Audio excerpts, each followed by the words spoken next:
Last class में मैंने आपको ऐसे बताया था कि ये चीजें हमने की थी कि आपके पास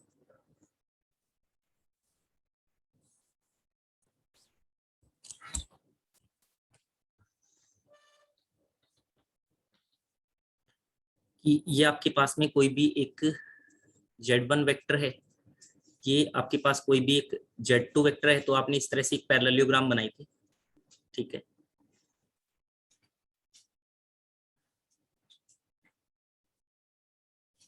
ये आपने कहा जैसे Z2 वेक्टर है, ये Z1 वेक्टर है, और आपने इस तरह से एक पैरेललोग्राम कंप्लीट कर ली थी Z2 Z1।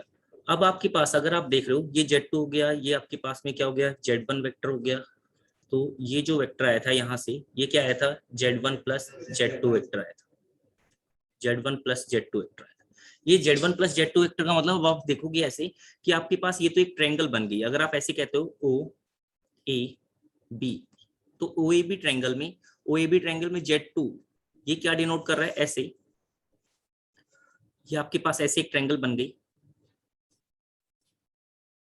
ये Z2 है, ये Z1 है, और ये आपके पास में Z1 प्लस Z2 है। तो इनकी अगर साइड को लिखना हो तो आप क्या, साइड को लिखने के लिए क्या करोगी, इसको आप ऐसे लिख सकते हो कि ये तो आपके पास एक ट्रायंगल हो गई। ट्रायंगल का मतलब आप ऐसे ऐसे लिख सकते हो कि इसके ऊपर मोड लगा सकते हो आप। बोलो भाई, अगर आपको लेंथ को रिप्रेजेंट करना है तो आप क्या लिख सकते हो, मोड लगा सकते हो। तो आपने ऐसे कहा कि ये जो है, ये अगर मैं ऐसे लिख देता हूं तो ये एक लेंथ हो गई, ये भी एक लेंथ हो गई, और ये भी एक लेंथ हो गई। लेंथ को रिप्रेजेंट करेगा। अगर ये लेंथ को रिप्रेजेंट करेगा तो उस वाले केस में आप ऐसे लिख सकते हो कि भाई sum of two side is always greater than third side. बोलो।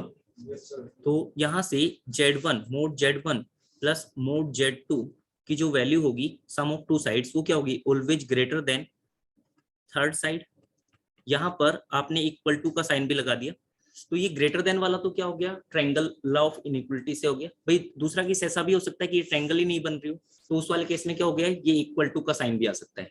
यानी कि, यानी का मतलब कि mode Z1 plus mode Z2 की जो वैल्यू आएगी वो क्या आएगी, ग्रेटर देन थर्ड साइड, यानी कि मोड Z1 प्लस Z2। अब आपको सर ये इक्वलिटी का साइन कब होगा, तो देखो, हाँ, फॉर इक्वलिटी अगर मान लो ऐसा हो जाता कि ये Z1 है, ये Z1 वेक्टर है, और ये आपके पास में Z2 वेक्टर है, तो इन दोनों को जब आप सम करते हैं Z1 प्लस Z2, तो Z1 प्लस Z2 क्या आता है, ये आपके पास आता है Z1 प्लस Z2 की वैल्यू। यानी कि अगर दोनों Z1 का आर्ग्यूमेंट और Z2 का आर्ग्यूमेंट सेम है तो उस वाले केस में क्या होगा, उस वाले केस में ये इक्वलिटी होल्ड करेगी। ठीक है, ये कब होगी, जब आर्ग्यूमेंट क्या होगा, जीरो होगा। यानी कहने का मतलब जो दोनों का आर्ग्यूमेंट क्या होगा, सेम होगा। आर्ग्यूमेंट ऑफ Z1, क्या कह रहे हो, हाँ, पैरेललोग्राम में नहीं होगा। उस वाले केस में क्या होगा कि भाई हम तो Z1 प्लस Z2 के लिए बात कर रहे हैं ना, तो आपने ऐसे कहा कि ये वाला जो चीज है ये कब होल्ड करेगी, जब पैरेललोग्राम नहीं बन रही होगी, एक स्ट्रेट लाइन बन रही होगी, है ना। इक्वलिटी कब होल्ड करेगी, equality hold, equality hold when argument of Z1 is equal to argument of Z2। अगर दोनों का आर्ग्यूमेंट सेम हो जाए तो उस वाले केस में क्या होगा, ये इक्वलिटी होल्ड करेगी। क्लियर हुआ, ओके। अब आपको ये भी पता है,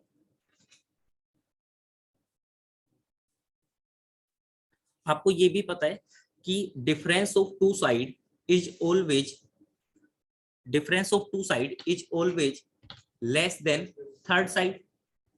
आप बोल सकते हो difference of two side is always less than third side. तो अगर मैं ऐसे कहता हूं कि आपके पास कोई एक ट्रायंगल है, ऐसे लिखा आपने कि मोड Z1 माइनस में मोड Z2, जो डिफरेंस है, डिफरेंस को आपने पॉजिटिव लेने के लिए ऐसे मोड लगा दिया। ठीक है, तो ये जो डिफरेंस होगा ये क्या होगा, हमेशा लेस देन होगा किससे, थर्ड साइड से। तो थर्ड साइड की वैल्यू देखो भाई, अगर आप Z1 प्लस Z2 लिखते हो तो वो तो लॉन्गर हो ही गई, हो गया। आप ऐसे भी लिख सकते हो कि मान लो आपने ये लिखा Z1 माइनस में Z2 पूरे का मोड, तो इससे भी लेस होगा भाई। ये भी तो एक ट्रायंगल की, ये भी तो पैरेललोग्राम की एक साइड आई थी ना, Z1 माइनस Z2। तो Z1 माइनस Z2 से लेस आ रहा, तो इसका मतलब Z1 प्लस Z2 से तो अपने आप ही लेस आ जाएगा। बोलो। अब आपने लिखा ये क्या हो गया, कि difference of two side is always less than third side. Difference of two side is always less than third side. ये तो तब कहा आपने ट्रायंगल इनइक्वालिटी से कहा आपने। अगर मान लो ट्रायंगल नहीं बन रही होगी तो ये इक्विलिटी होल्ड करेगी। इक्विलिटी कब होल्ड करेगी? देखो, इक्विलिटी होल्ड करने के लिए आप मुझे बताओगे इक्विलिटी कब होल्ड करेगी? भाई देखो, हाँ आपने ऐसे कहा, ये मान लो ये Z1 है, ये Z1 है, दूसरा ऐसे Z2 आ रहा है, या आप ऐसे कहो कि आपने कहा ये Z1 है और यहां पर ऐसे Z2 आ रहा है, ये Z2 है। तो अगर आप ऐसे लिखते हो Z1 एंड Z2, तो उस वाले केस में Z1 प्लस, उस वाले केस में Z1 प्लस Z2 का मतलब क्या होगा? चलो मैं इस चीज को ऐसे लिख देता हूँ अभी के लिए, एक बार के लिए, Z1 प्लस Z2। तो Z1 प्लस Z2 का मतलब क्या होगा आप मुझे बताओगे?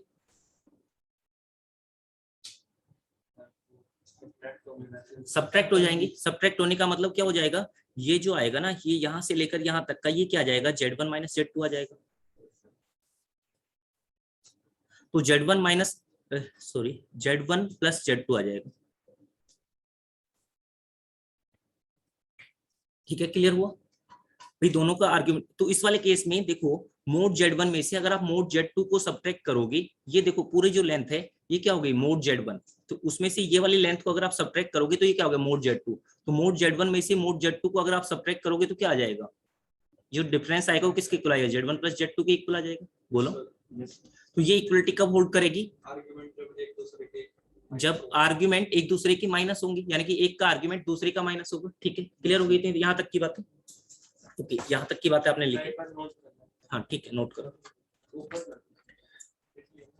ओके, मैं एक बार ऊपर कर देता हूँ। ये आपने लिखा।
इसको आप ऐसे भी लिख लोगे Z1 माइनस Z2। तो Z1 प्लस Z2 का तो आपको पता ही है, Z1 माइनस Z2 का भी हो गया कि डिफरेंस ऑफ टू साइड वो क्या होना चाहिए? लेस देन होना चाहिए थर्ड साइड से, है ना?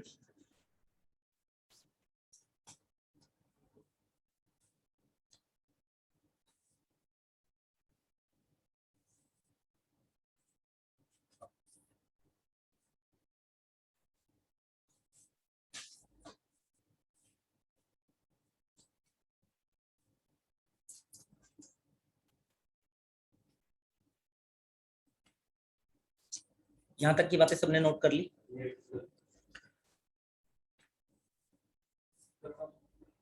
थर्ड साइड माइनस हो गया, थर्ड साइड तो Z1 प्लस Z2। हाँ,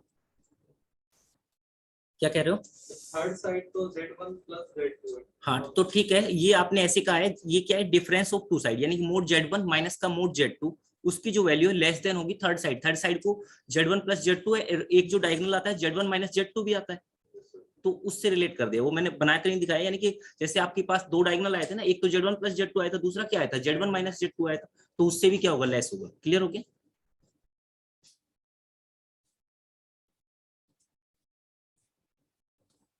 अब आपने ये कहा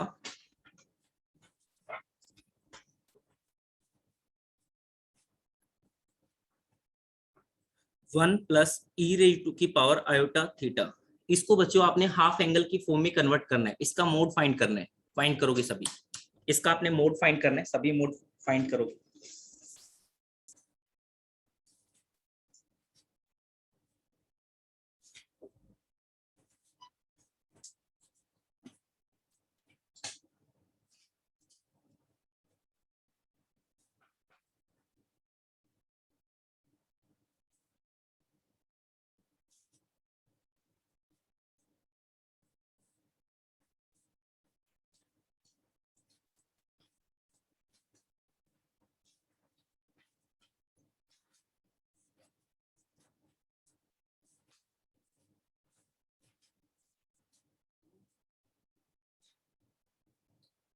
क्या है बच्चे इसका मोड? √2 + 2 cos थीटा है। √2 प्लस नहीं, हाफ एंगल की फॉर्म में कन्वर्ट करके बता दो। हाँ ठीक है, हाफ एंगल की फॉर्म में कन्वर्ट करके बता दोगे।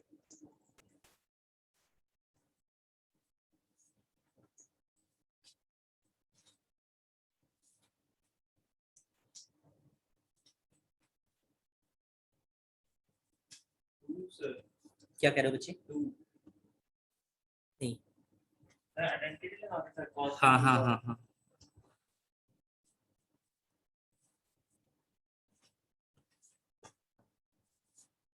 2 cos थीटा बाई 2, ठीक है भाई, ये बच्चे ने बताया एक ने 2 cos थीटा बाई 2, ठीक है, वेरी गुड बच्चे।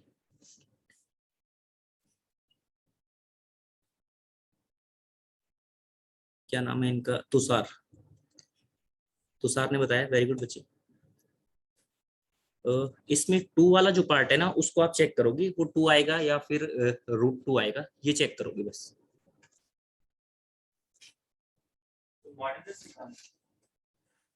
ओके, ये बच्चे पूछ रहे हैं कि ये पिछले वाला जो क्वेश्चन है इसको ऐसे भी लिख सकते हैं। देखो भाई, ये तो है ना, आपने, चलो अगर आप ऐसे लिखना चाहते हो ना भाई, अगर आप ये कहते हो कि सर ये नीचे वाला इक्वलिटी कैसे लिखी हुई है, तो इस वाले के लिए तो आप ऐसे लिख लो, है ना, कोई दिक्कत प्रॉब्लम नहीं है, Z1 + Z2, है ना, ये क्या हो गया। अब इस वाले केस में अगर मैं कहूँ इक्वलिटी कब होल्ड करेगी, तो आप बता सकते हो इक्वलिटी कब होल्ड करेगी। जैसे भी आर्ग्यूमेंट ऑफ, जो एक का आर्ग्यूमेंट है, दूसरा का आर्ग्यूमेंट क्या है, उसका उल्टा ऐसे पाई की फॉर्म में, यानी पाई से, यानी अगर मैं ऐसे बोलता हूँ कि आर्ग्यूमेंट ऑफ Z1 वो क्या होगा, जो सेकंड वाला आर्ग्यूमेंट है ना, उससे पाई ज्यादा होगा आर्ग्यूमेंट ऑफ Z2।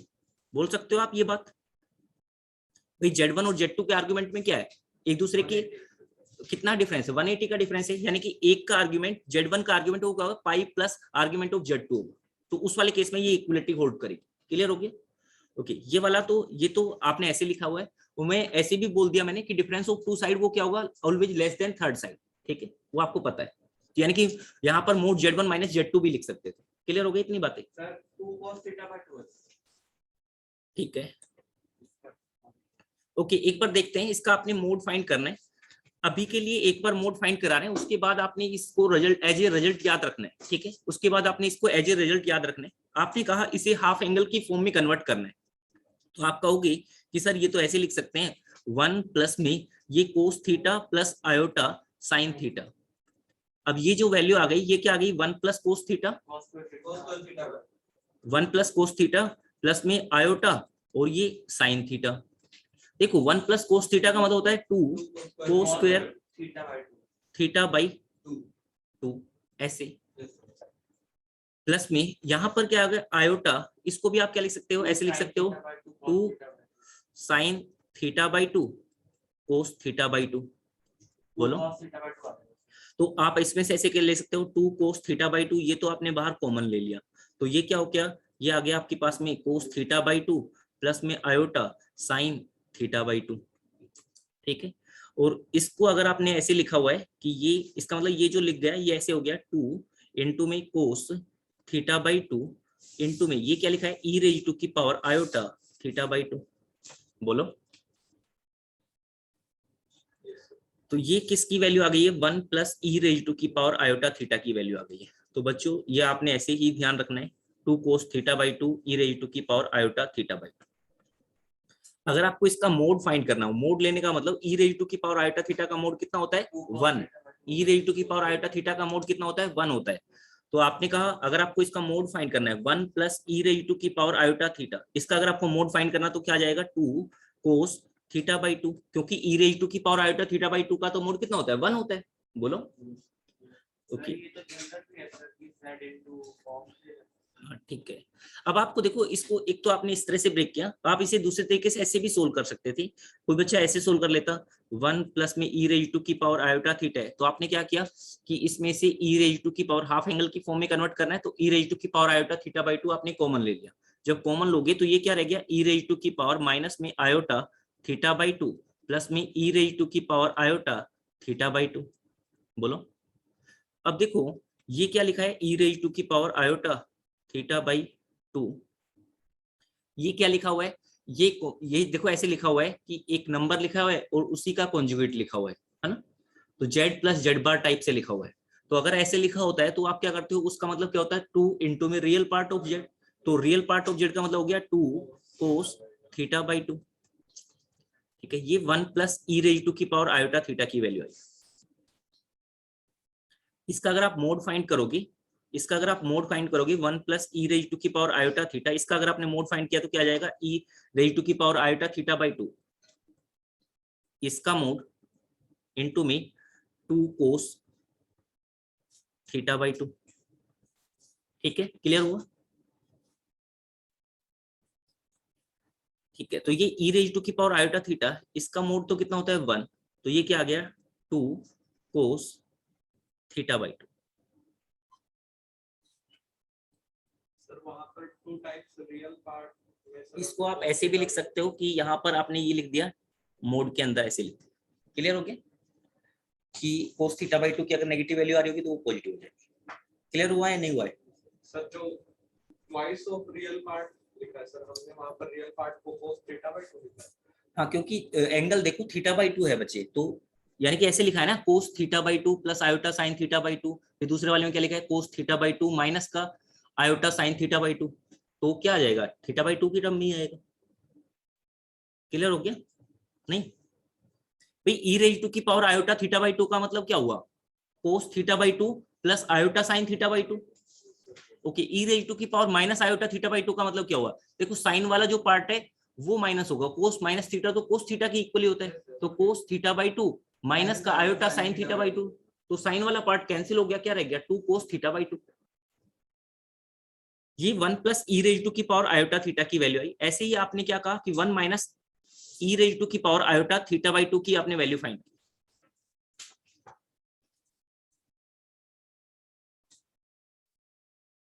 1 माइनस का ई रेज टू की पावर आयोटा थीटा, इसकी भी वैल्यू आपने थीटा बाई टू की टर्म में ही फाइंड की। तो यहां पर क्या ले लिया आपने, ई रेज टू की power iota theta by to को फिर से कॉमन लिया, तो ये हो गया ई रेज टू की पावर माइनस का iota theta by two plus में ये माइनस का ई रेज टू की power iota theta by two.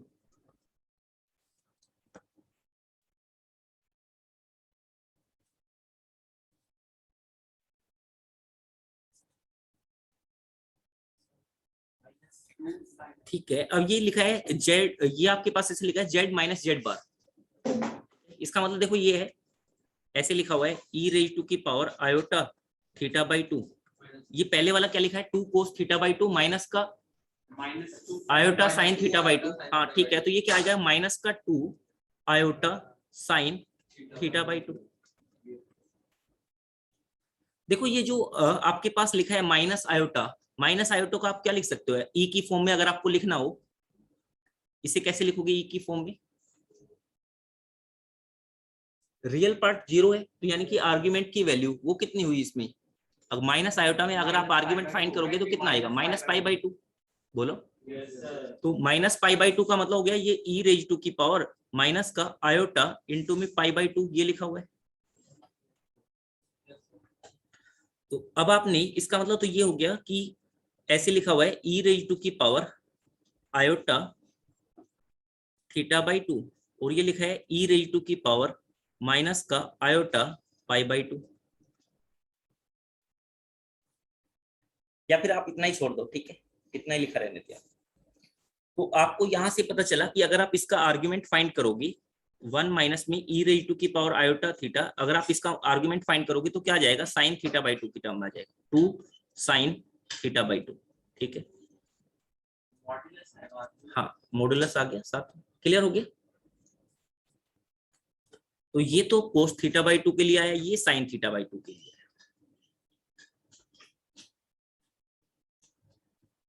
तो यानी कि अगर प्लस होता है तो क्या आता है 2 cos थीटा बाई 2, और अगर माइनस होता है तो क्या होता है 2 sin थीटा बाई 2। क्लियर हो गया?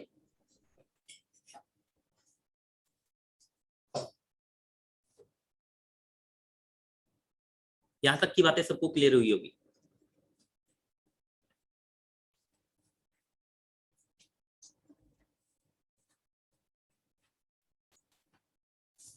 तो ये फॉर्म आपको इस तरह से ध्यान रखनी है ना, थोड़ा सा आइडिया होना चाहिए आपको कि 1 प्लस ई रेज टू की power iota theta 1 minus e raise to power iota theta, या फिर ऐसे लिख देते ई रेज टू की पावर आयोटा थीटा प्लस 1, इनका आर्ग्यूमेंट फाइंड करने के लिए बोल देते तो फाइंड कर सकते हो। क्लियर हो गया?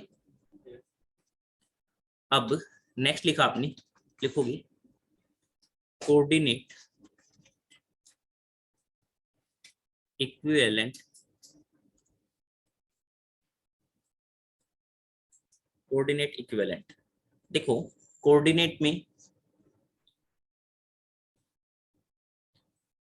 आप कहते हो कि दो कोई कॉम्प्लेक्स नंबर गिवन है, दो कोई कॉम्प्लेक्स नंबर गिवन है, वो एक लाइन को, यानी कि दो कोई कॉम्प्लेक्स नंबर गिवन है, आपके पास में एक कोई थर्ड कॉम्प्लेक्स नंबर है, वो क्या कर रहा है उन कॉम्प्लेक्स नंबर को जो पॉइंट ज्वाइन कर रहे हैं उनको 2/3 में डिवाइड कर रहा है या m/n में डिवाइड कर रहा है, तो आप उनके कोऑर्डिनेट किस तरह से फाइंड करोगे? ठीक है, तो आप इसे इस तरह से लिखोगे, लिखा आपने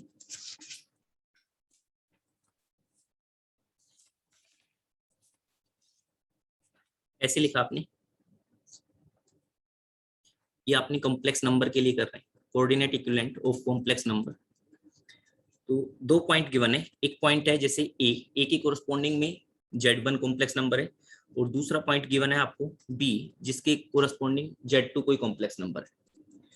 और ऐसे गिवन है बच्चों कि ये ए पॉइंट है, ये बी पॉइंट है।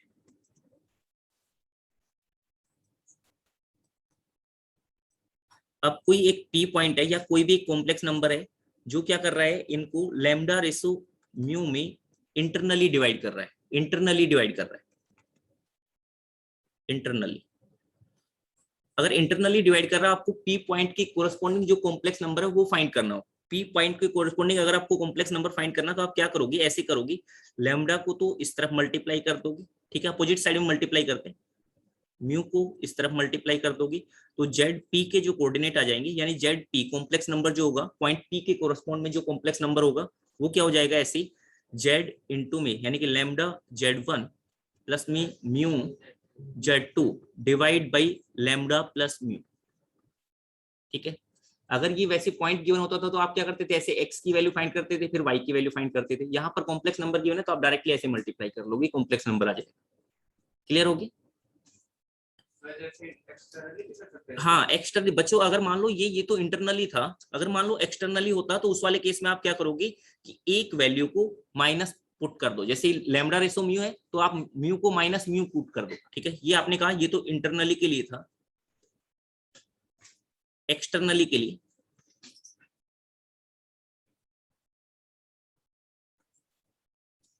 Put put mu equal to minus m, minus put कर दोगे बस, और कुछ नहीं करना है। अगर आपको मिड पॉइंट फाइंड करना हो तो कैसे फाइंड करोगे, दोनों का सम कर दो, यानी z1 plus z2 divide by 2। ये वाला पॉइंट हो गया, ये वाला पॉइंट हो गया। Next point, mid point of A B. अगर आपको mid point of A B find करना है, दैट इज मैंने कहा उसके कोरस्पॉन्ड में जो कॉम्प्लेक्स नंबर आ रहा है वो zm है, तो उसकी वैल्यू क्या हो जाएगी, z1 plus z2 divide by 2। भाई मिड पॉइंट है तो इसका मतलब 1/1 में डिवाइड कर रहा होगा, सीधी सी बात है।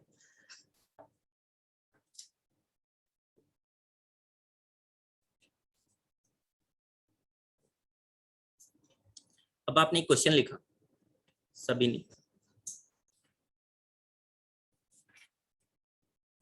लिखा आपने z1 कोई एक कॉम्प्लेक्स नंबर है जिसको दिया हुआ है 3 + 4 आयोटा, बस इसी ये जो चीजें बताइए इन्हीं को यूज कर रहे हैं, इनको अप्लाई करना सीख रहे हैं एक बार के लिए बस। z2 जो गिवन है वो क्या गिवन है, -5 प्लस में 10 आयोटा, ये गिवन है। Then find complex number, find complex number associated with point P, with point P, which divides A Z1 and B Z2 in the ratio 2:3 internally. Internally divide कर रहा है बच्चों इसे, तो अब आप फाइंड कर सकते हो बड़ी इजीली।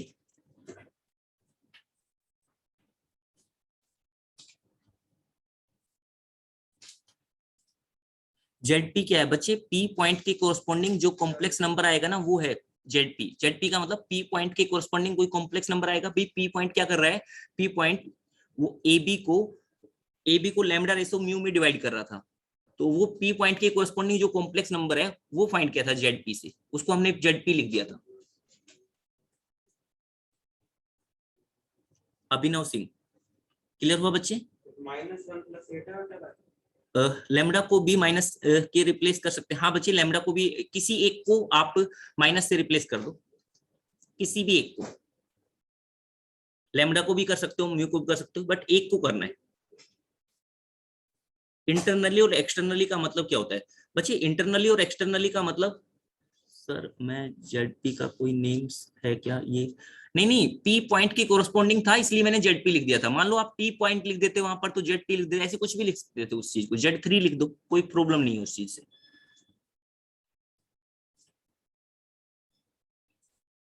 सर ट्रायंगुलर इनइक्वालिटी रहती है ना बच्चे? ट्रायंगुलर इनइक्वालिटी आपको बता तो दी अभी थोड़ी देर पहले ही बताइए तो सर, जो आपको बताया था अभी आपको कि Z1 + Z2 की जो वैल्यू होगी, यानी कि मोड Z1 + मोड Z2 वो क्या होगा? ग्रेटर देन होगा Z1 + Z2 से। ये ट्रायंगल इनइक्वालिटी थी। इस चीज को देखो, अभी अभी आपको बताया था मैंने ट्रायंगल इनइक्वालिटी,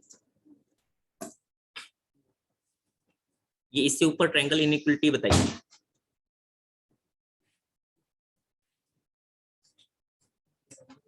ये जो है ट्रायंगल इनइक्वालिटी थी, ठीक है।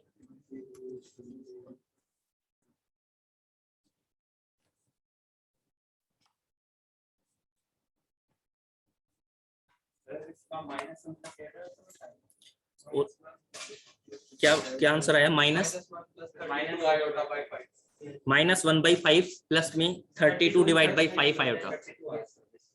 ठीक है, वेरी गुड बच्चों। देखो भाई, ये जो थी ना, ये ट्रायंगल इनइक्वालिटी थी, है ना? ये जो थी ये ट्रायंगल इनइक्वालिटी थी, ट्रायंगल इनइक्वालिटी। और इस चीज को आप ऐसे अप्लाई भी कर सकते हो। देखो ये तो 2 पॉइंट के लिए थी, 2 कॉम्प्लेक्स नंबर के लिए थी। अगर मान लो आपके पास 2 से ज्यादा कॉम्प्लेक्स नंबर है ना, ऐसे लिखे हुए हैं कि देखो ये क्या लिखा हुआ है, एक साथ लिखा हुआ है Z1 + Z2, है ना?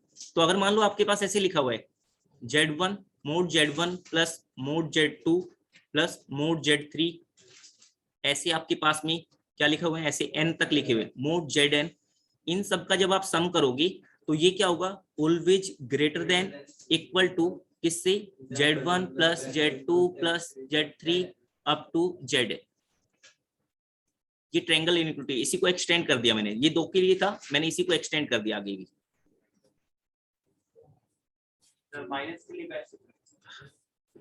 माइनस के लिए नहीं, ऐसे माइनस के लिए नहीं, सम के लिए चल रहे हैं ना। हाँ वो तो Z1 - उसका मोड लोगे तो सेम ही आएगा।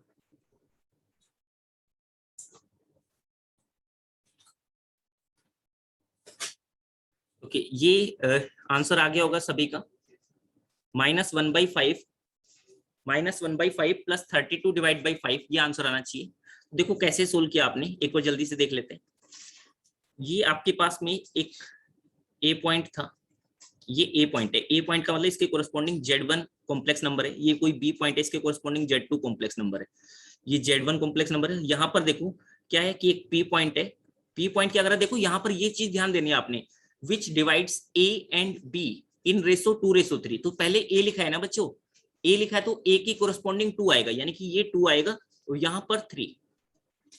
तो ये पी पॉइंट फाइंड करना था। पी पॉइंट के कोरस्पॉन्डिंग भाई कोई कॉम्प्लेक्स नंबर होगा, उसको मैंने ऐसे लिख दिया जेडपी से, है ना? जेडपी का मतलब पी पॉइंट के कोरस्पॉन्ड में जो कॉम्प्लेक्स नंबर आ रहा है वो, तो उसको आपने फाइंड करना है। ये 2 को आप ऐसे मल्टीप्लाई करोगे, 3 को आप ऐसे मल्टीप्लाई करोगे, ऐसे, तो 2 किसके साथ जाके मल्टीप्लाई होगा, यानी कि जेड पी की वैल्यू ऐसे वो कितनी आ गई 2 इंटू में 2 इंटू जेड टू का मतलब माइनस का 5 प्लस में 10 आयोटा प्लस में 3 इंटू में जेड वन का मतलब हुआ 3 plus 4 iota divide by 2 plus 3।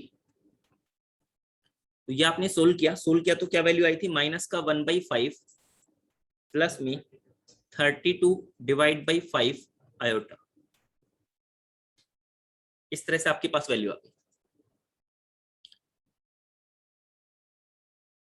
एक चीज देखो बच्चे, यहाँ पर क्योंकि हम कोऑर्डिनेट इक्विवेलेंट वाला पोर्शन ले रहे हैं, तो इसमें आपको कुछ कुछ चीजें जैसे सेंट्रोइड क्या होता है, ऑर्थो सेंटर क्या होता है, ये पता है सभी को?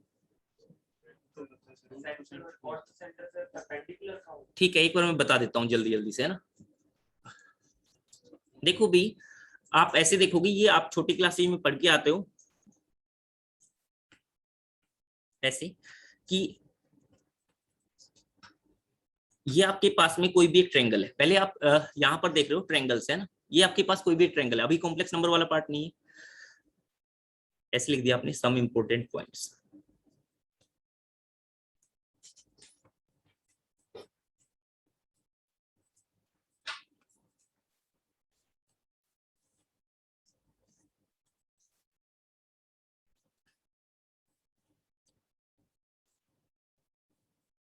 ये आपके पास एक ट्रायंगल है जिसका नाम दे दिया आपने ABC, ठीक है, ABC आपने नाम दे दिया, ये ट्रायंगल है। तो ट्रायंगल में अगर आप वर्टेक्स को, किसी वर्टेक्स को अपोजिट साइड के मिड पॉइंट से ज्वाइन कर देते हो तो उसे हम बोलते हैं बच्चों मीडियन। क्या बोलते हैं? मीडियन। भाई मैंने क्या किया, ए को इसके मिड पॉइंट से ज्वाइन कर दिया BC के, ऐसे। तो ये जो AD होगा ना, ये मिड पॉइंट से ज्वाइन किया तो बच्चे क्या करेगा, सामने वाली साइड को ऐसे बाइसेक्ट करेगा, है ना, ऐसे बाइसेक्ट करेगा। तो ये AD क्या हो गया बच्चों, यहाँ पर मीडियन हो गया। AD क्या हो गया, मीडियन। AD मीडियन हो गया। क्लियर हो गई इतनी बातें? अब मीडियन का इंटरसेक्शन पॉइंट जो होता है उसको हम बोलते हैं सेंट्रोइड। मीडियन का इंटरसेक्शन पॉइंट उसको हम क्या बोलते हैं, सेंट्रोइड। तो आपने ऐसे कहा ये मीडियन हो गया, दूसरी ट्रायंगल फिर से आपने यही बनाई,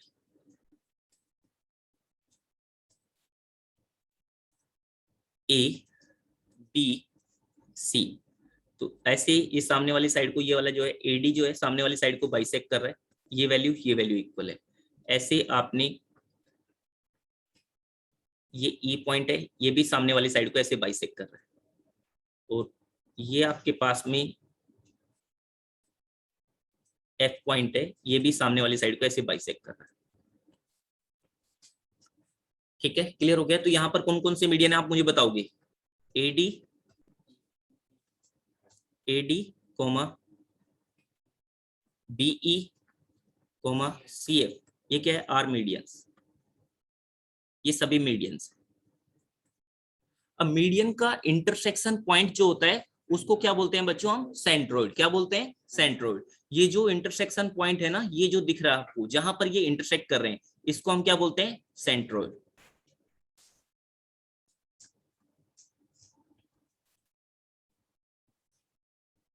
सेंट्रोइड को हम जनरली किससे डिनोट करते हैं, G से डिनोट करते हैं। किससे डिनोट करते हैं? G से डिनोट करते हैं। ओके, ये जो सेंट्रोइड होता है, सेंट्रोइड क्या करता है, मीडियन को 2:1 में डिवाइड करता है। सेंट्रोइड क्या करता है, मीडियन को 2:1 में डिवाइड करता है। तो आपने लिखा centroid divides the median in 2:1। Centroid median को 2:1 में डिवाइड करता है। क्लियर हुई इतनी बातें? बोलोगे? अब आपने कहा ये अगर ये वाला जो पॉइंट है, ये G पॉइंट है, अगर ये G पॉइंट है तो 2 कहां से होगा? देखो, वर्टेक्स से सेंट्रोइड तक की जो डिस्टेंस होगी ना, वो अगर 2x है, यानी कि वो वाला जो रेशो होगा वो 2 होगा। क्लियर हो गया? जो दूसरा रेशो रह गया वो 1 रहेगा। कहने का मतलब क्या समझे आप भाई? इसका मतलब ऐसे समझिए आप कि AG डिवाइड बाई GD, इसकी वैल्यू 2/1 होगी। ठीक है, वर्टेक्स से सेंट्रोइड वाला पार्ट जो होगा वो 2 होगा। ऐसे तो आप बताओगे BG डिवाइड बाई GE, इसकी वैल्यू भी क्या होगी 2/1। ऐसे ही आप सी के लिए बताओगे CG डिवाइड बाई GF, इसकी वैल्यू भी क्या होगी बच्चों 2/1।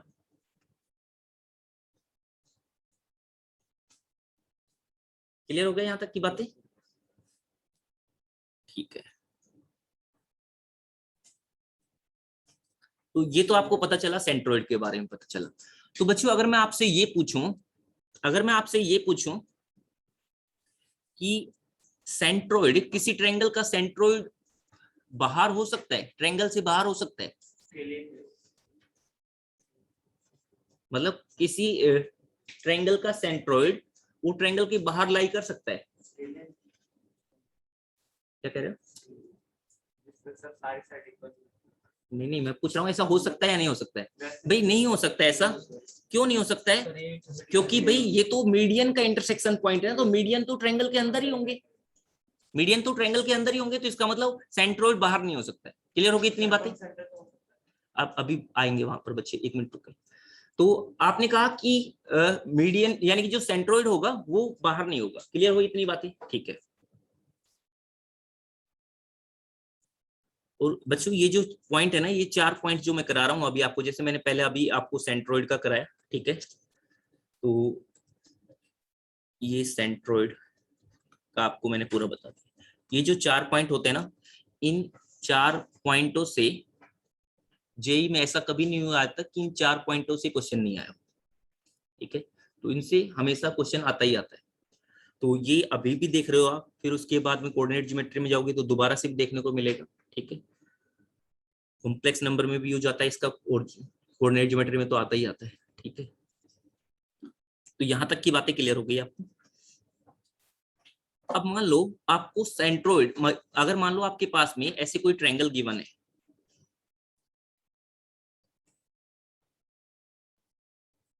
नेक्स्ट पॉइंट, अगर आपके पास में ये कोई भी एक ट्रायंगल गिवन है, ये ए पॉइंट है, ए पॉइंट का मतलब ये x1, y1 पॉइंट है, ये बी पॉइंट है, बी पॉइंट का मतलब x2, y2 पॉइंट है, ये सी पॉइंट है, सी पॉइंट का मतलब x3, y3 पॉइंट है। तो यहाँ पर जी है, सेंट्रोइड है, ठीक है। तो इस सेंट्रोइड के कोऑर्डिनेट क्या होंगे? जो जी होगा उसके कोऑर्डिनेट ऐसे होंगे x1 plus x2 plus x3 divide by 3, y1 plus y2 plus y3 divide by 3।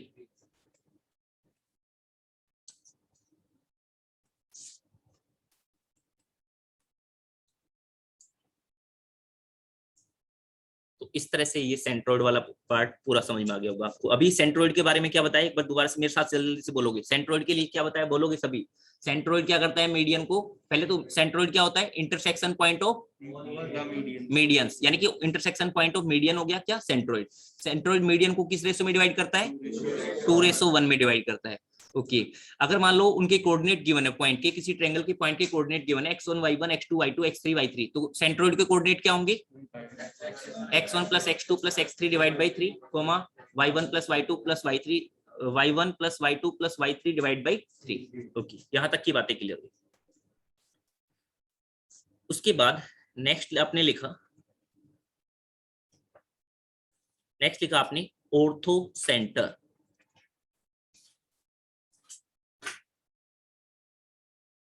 Ortho centre का मतलब ओ से डिनोट कर दिया आपने, ओ से डिनोट कर दिया, या कई बुक में आपको एच से भी डिनोट किया हुआ मिलेगा, ठीक है, एच से भी डिनोट कर देते। अब आपने कहा ऑर्थो सेंटर वाले केस में, ऑर्थो सेंटर में सबसे पहले देखो एल्टीट्यूड क्या होता है। तो ये अगर मैं कहता हूं आपसे कि ये आपके पास कोई एक ट्रायंगल है, ABC आपके पास ट्रायंगल है, आपने ए से सामने वाली साइड पर ऐसे परपेंडिकुलर ड्रॉप कर दिया, ये AD क्या कहलाएगा, एल्टीट्यूड। ये क्या बन जाएगा, एल्टीट्यूड।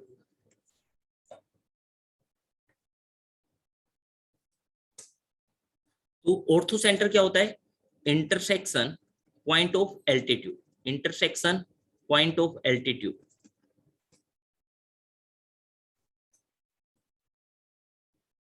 Is ortho centre.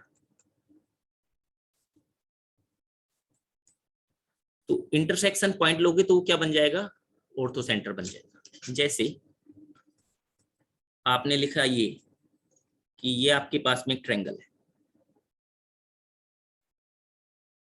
ये ट्रायंगल है बच्चों ए बी सी। क्लियर हुई इतनी बातें? यहां पर आपने ऐसे एक परपेंडिकुलर ड्रॉ किया, ये डी पॉइंट हो गया। यहां से आपने एक ऐसे परपेंडिकुलर ड्रॉ किया, ये ई पॉइंट हो गया। तो इनका ऐसे ही आप थर्ड से भी परपेंडिकुलर ड्रॉ करोगे तो वो भी यहाँ पर इंटरसेक्ट करेगा।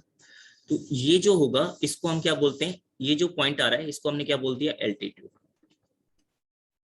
तीसरा भी यहां से ही पास होगा भी, है ना? तीसरा जो होगा, नहीं नहीं कुछ नहीं बताएगा, ऐसे ही परपेंडिकुलर हो जाएगा। क्लियर हो गया? ये एल्टीट्यूड हो गया। तो इंटरसेक्शन, नहीं सॉरी एल्टीट्यूड क्या लिख दिया मैंने, ऑर्थो सेंटर हो गया। इंटरसेक्शन पॉइंट ऑफ एल्टीट्यूड वो क्या हो जाएगा, ऑर्थो सेंटर।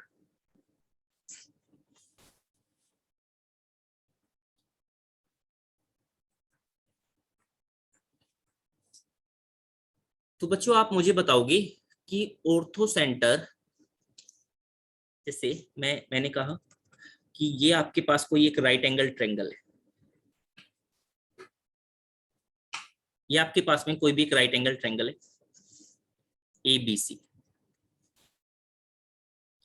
इसमें ऑर्थो सेंटर कहां पर लाई करेगा, ऑर्थो सेंटर एंगल बी के एंगल बाइसेक्टर पे।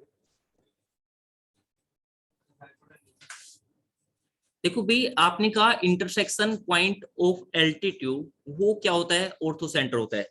तो ये जो बी पॉइंट है ना, ये जो बी पॉइंट है यही ऑर्थो सेंटर है। ये जो पॉइंट है यही ऑर्थो सेंटर है। कैसे आप कहोगे, कैसे? देखो आपने ये कहा ए से आपने BC पर ऐसे एक परपेंडिकुलर ड्रॉप किया, ए से आपने क्या किया, BC पर ऐसे एक परपेंडिकुलर ड्रॉप किया, तो वो तो क्या आएगा, ए पॉइंट से BC पर परपेंडिकुलर, वो तो क्या आ जाएगा, AB। ओके, सी पॉइंट से आपने AB पर परपेंडिकुलर ड्रॉप किया तो क्या जाएगा, BC। ठीक है, तो इनका इंटरसेक्शन पॉइंट वो कहां पर आ रहा है, B पर। अब B से आप AC पर करोगे तो वो जो पॉइंट होगा ना वो भी तो यहां से ही जाएगा ना भाई, ये आपके पास आ गया, ये आ गया। अब B पॉइंट से आप ऐसे परपेंडिकुलर ड्रॉप करोगे तो परपेंडिकुलर ड्रॉप किया तो वो तो यहां से ही जा रहा है ना, इस वाले पॉइंट से ही पास हो रहा है ना। क्लियर हो गया? ये यहां पर आ गया राइट एंगल ट्रायंगल में, जहां पर राइट एंगल होगा वो पॉइंट क्या होगा, ऑर्थो सेंटर होगा। ओके, क्लियर हुआ? तो अब आप एक बार खुद से सोचोगे कि ऐसा हो सकता है कि ऑर्थो सेंटर किसी ट्रायंगल का ऑर्थो सेंटर बाहर आ जाए, ऐसा हो सकता है? स्केल नहीं वगैरह नहीं, कुछ भी नहीं, स्केल नहीं, ऐसा कुछ नहीं। ऐसा आप ये बताओगे कि ऑर्थो सेंटर बाहर आ सकता है या नहीं आ सकता है? नहीं भाई, ऑर्थो सेंटर तो बाहर भी आ सकता है। देखो ऐसे मैंने कहा कि, हाँ आपने कहा स्केल नहीं बच्चे, स्केल नहीं ट्रायंगल का मतलब होता है जिनकी सभी साइड अनइक्वल हो। नहीं, ऐसा कुछ जरूर नहीं। आपने कहा ये आपके पास में कोई एक ट्रायंगल है, ये आपके पास में कोई एक ट्रायंगल है भाई। आप ऐसे कैसे, आप जैसे पाइथागोरस ट्रिपलेट जानते हो ना, 3 4 5 होते हैं, सभी साइड अलग अलग होगी ना, उसमें 90 डिग्री के एंगल बन रहे हैं। कहां पर वो राइट एंगल ट्रायंगल बनी, वो तो कुछ भी हो सकता है ऐसे तो ना। आपने कहा ये कोई एक ट्रायंगल है ABC, ABC एक ट्रायंगल है।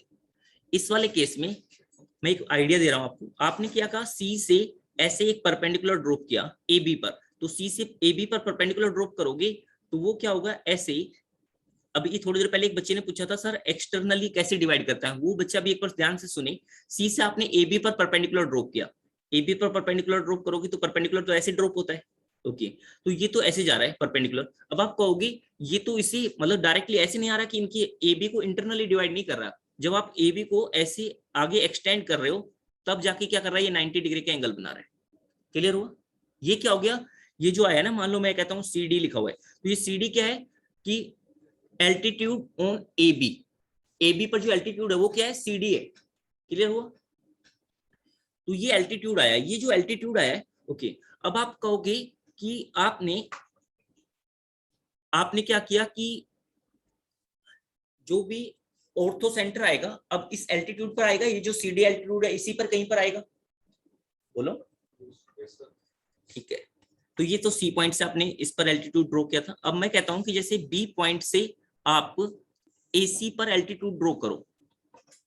एसी पर एल्टीट्यूड ड्रॉ करने का मतलब बी पॉइंट से जब आप एल्टीट्यूड ड्रॉ करोगे तो आपके पास में क्या आएगा, यानी कि इस पर तो नहीं आएगा, अंदर तो नहीं आएगा, बाहर ही कहीं पर आएगा। ठीक है, या आप ऐसे समझ लो, आप ऐसे समझ लो बिल्कुल कि जैसे ये सीडी है, ये सीडी परपेंडिकुलर आया है, तो सीडी परपेंडिकुलर आने का मतलब ये हुआ कि अब आपने कहीं और, यानी कि बी पॉइंट से जब आप एसी पर परपेंडिकुलर ड्रॉप करोगे, ठीक है, तो वो क्या होगा, किसी ये जो लाइन है ना, ये वाली जो लाइन है, इस पर कहीं ना कहीं पर आएगा, कहीं कहीं पर भी आ जाएगा, वहां पर क्या बनेगा, एल्टीट्यूड बन जाएगा।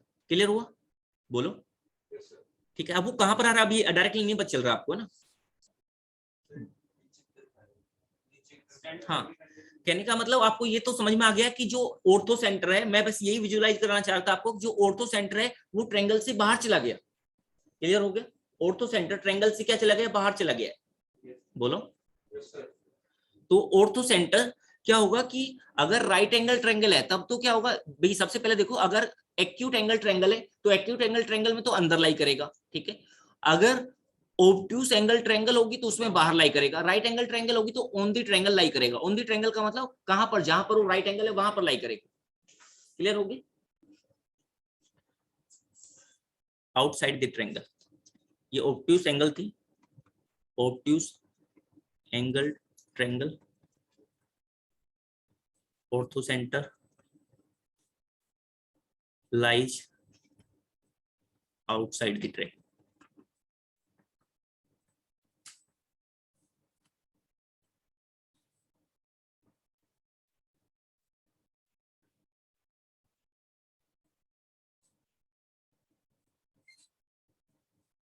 सचिन जैन बच्चे, आप ऐसे डायरेक्टली ऐसे नहीं फाइंड कर सकते कि ऑर्थो सेंटर कहां पर आएगा, बस आप ये पता कर सकते हो कि ये जो ऑर्थो सेंटर आ रहा है बाहर आ रहा है। ठीक है, ऑर्थो सेंटर फाइंड करने के लिए तो हमें इनके पॉइंट वगैरह वो सब चीजें चाहिए ना बच्चे। हाँ, इनके कोऑर्डिनेट वगैरह ये सब चीजें चाहिए, तभी उसके बाद बताएंगे। बट आपको ये तो पता चल गया कि जो ऑर्थो सेंटर आएगा वो बाहर आएगा, है ना।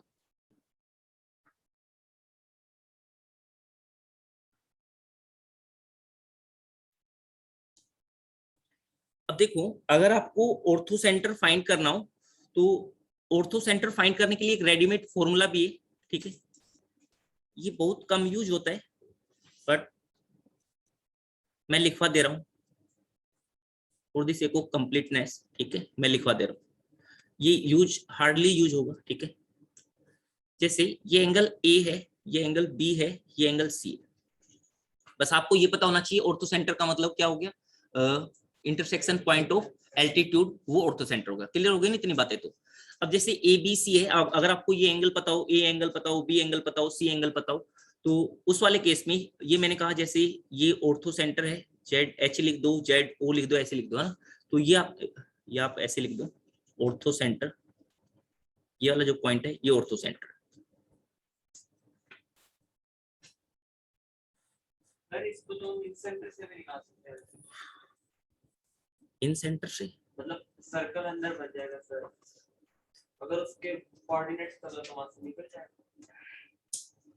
नहीं, अभी एक बार बच्चे कंप्लीट होने दो, अभी आपको आधी अधूरी जानकारी एक बार कंप्लीट होने दो, उसके बाद पता चलेगा, है ना। जैसे ये 4 टॉपिक करा दूंगा फिर आपको बिल्कुल समझ में आ जाएगा। ऑर्थो सेंटर जो होगा वो क्या होगा, जैसे इसके पॉइंट कोऑर्डिनेट क्या है, x1, y1 है, इसके क्या है x2, y2 है, इसके क्या है x3, y3। तो इसका फॉर्मूला जो होगा वो आपने लिखा x1 tan a प्लस में x2 tan b प्लस में x3 tan c divide by tan of a plus tan of b plus में tan ऑफ c।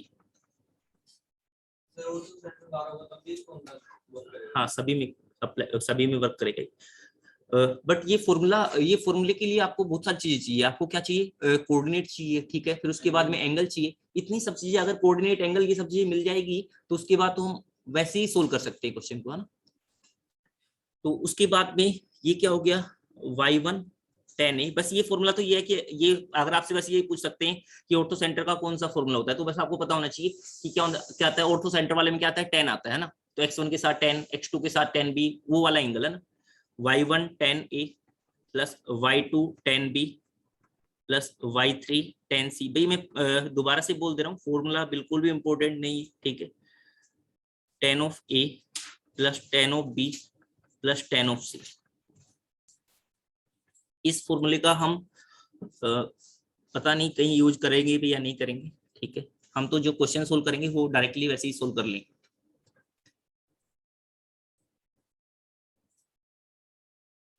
हाँ अभिनव, लग सकती।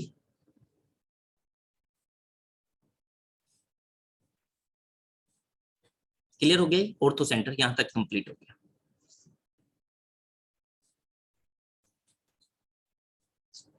अब उसके बाद नेक्स्ट आता है सरकम सेंटर। क्या क्या बताया अभी मैंने? देखो याद करते चले, मेरे साथ ही रिवाइज करते हैं, अभी क्लास में याद करा देंगे।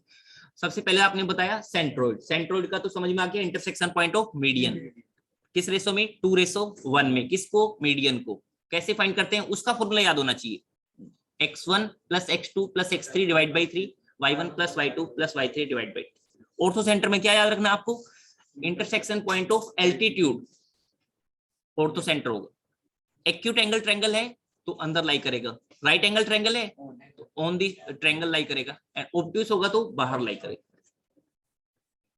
अब उसके बाद नेक्स्ट लिखा आपने सरकम सेंटर, ठीक है बच्चे। सरकम centre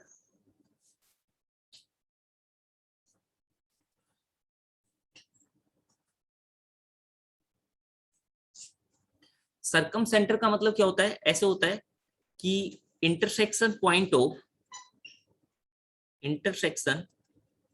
of perpendicular bisector. Perpendicular bisectors. Perpendicular bisector का मतलब क्या हुआ बच्चे? देखो ये आपके पास में कोई एक ट्रायंगल है, ये आपके पास में कोई एक ट्रायंगल है। यहां पर आपने क्या कहा कि परपेंडिकुलर बाइसेक्टर का मतलब ये हो गया, जैसे ये ए है, ये बी है, ये सी है, तो एक तो इस साइड पर परपेंडिकुलर भी होना चाहिए, दूसरा इसे बाइसेक्ट भी कर रही हो, यानी कि ऐसे परपेंडिकुलर भी हो गया और बाइसेक्ट भी कर रहा है। परपेंडिकुलर होने का मतलब 90 डिग्री का एंगल बना रहा है, बाइसेक्ट करने का मतलब दो इक्वल पार्ट में डिवाइड कर रहा है। क्लियर हुआ इतनी बातें? ओके। ऐसे ही आपने कहा ये यहां पर हो गया 90 डिग्री का एंगल बना रहा है और ये इसे बाइसेक्ट भी कर रहा है, ये दोनों आपस में इक्वल है। ओके, ऐसे ही ये थर्ड वाला केस हो गया।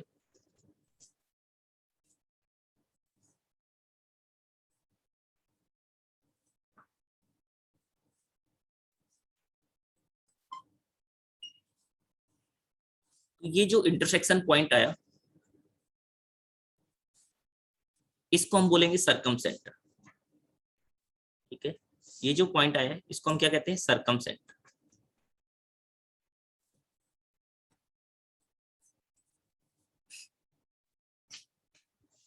क्लियर हुई इतनी बातें?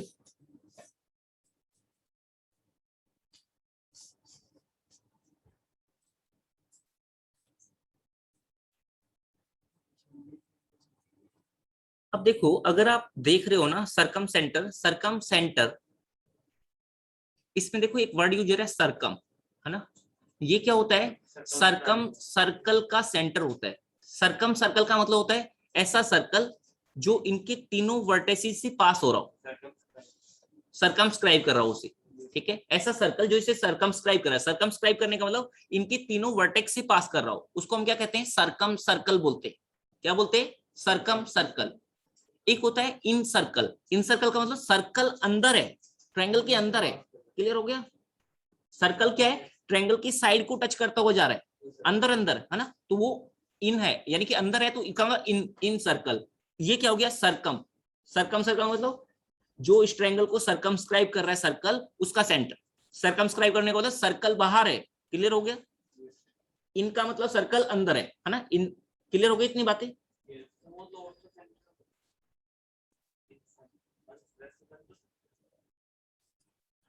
बच्चे बता रहा हूँ ना, एक बार सुनते चले। क्या नाम आपका? अनिरुद्ध। अनिरुद्ध बच्चे अभी एक बार पूरा सुन ले, जो आप बता रहे हो ना वो नहीं है, वैसा नहीं होता है।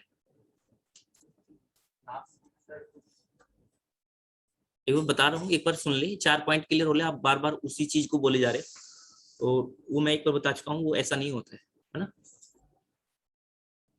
तो इसका मतलब हो गया कि ये कोई एक ट्रायंगल है, ये कोई एक ट्रायंगल है, ए बी सी। तो ऐसे एक सर्कल जा रहा होगा,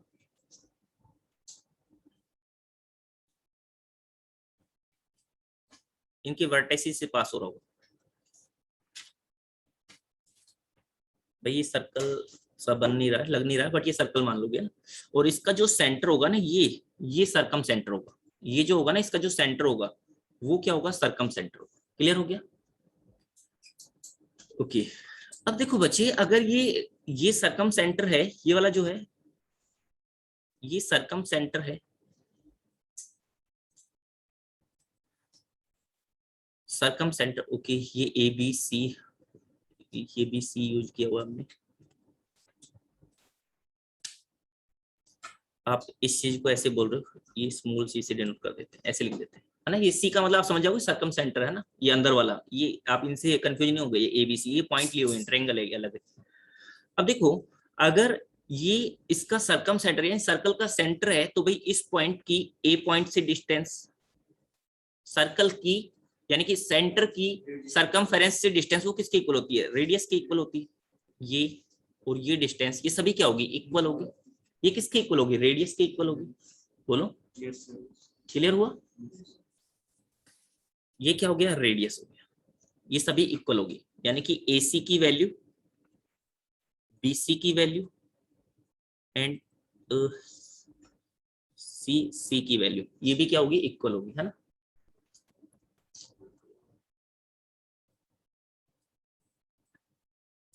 क्लियर हो गया? यानी कि सेंटर जो होगा वो तीनों वर्टेसिस से इक्वल डिस्टेंस पर होगा। और इस चीज को अगर आपको प्रूव करना है, तो ये जो लिखा था ना, इस चीज से भी प्रूव कर सकते हो। आप यहाँ से ऐसे ए को यहाँ पर सी से ज्वाइन कर दो, बी को सी से ज्वाइन कर दो, फिर उसके बाद में आप देखोगी तो ये सेम ही आएगा। ठीक है, राइट एंगल, ये क्या बन जाएगी?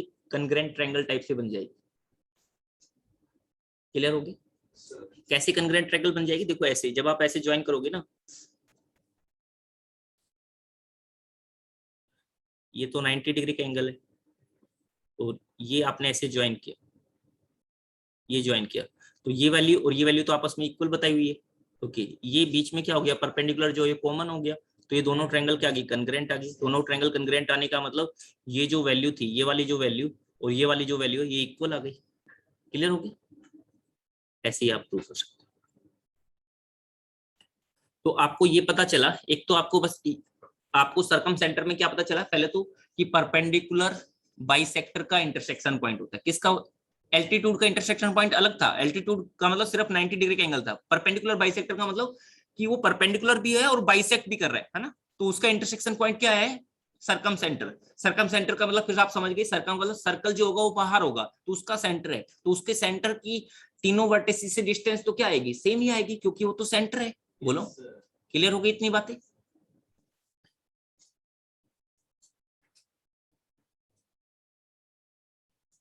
ओके, यहाँ पर अगर इसका भी अगर आपको फॉर्मूला देना हो सर्कम सेंटर का, तो ये फॉर्मूला भी यूज नहीं होगा कहीं पर भी, ठीक है, बट मैं लिखवा दे रहा हूँ कि 3 वर्टेसिस है। कौन कौन से 3 वर्टेसिस है?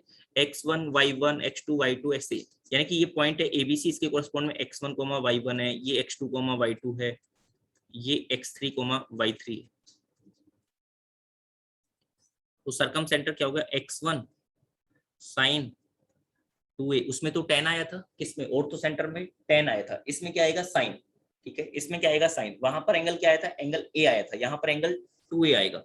साइन 2a प्लस में x2 साइन 2b प्लस में x3 sign 2c divide by ये जो एंगल था, एंगल का सम 2a plus sine 2b plus sine 2c। ऐसे ही y के लिए y1 साइन 2a प्लस में y2 साइन 2b प्लस में y3 sine 2c divide by sine 2a plus sine 2b plus sine 2c।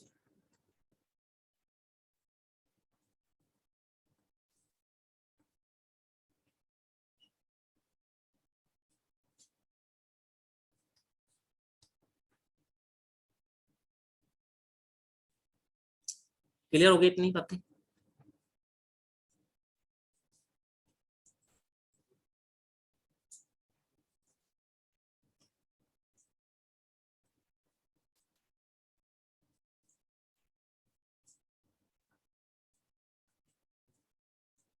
Siddharth sir equilateral triangle होना चाहिए। नहीं बच्चे, equilateral triangle नहीं है ये। इक्विलेटरल ट्रायंगल ऐसा जरूरी नहीं कि इक्विलेटरल ट्रायंगल हो। ये तो हर एक केस में क्या होगा कि सी की वैल्यू आ रही है ना भाई, साइड थोड़ी ना इक्वल आई है। सी की वैल्यू ए से, सी की वैल्यू बी से, सी की वैल्यू सी से, वो क्या आ रही है? इक्वल आ रही है। इक्विलेटरल ट्रायंगल तो तब बनता जब सारी की सारी साइड इक्वल आ जाती है ना। ये साइड इक्वल नहीं आई है यहाँ पर। क्लियर हुआ बच्चे?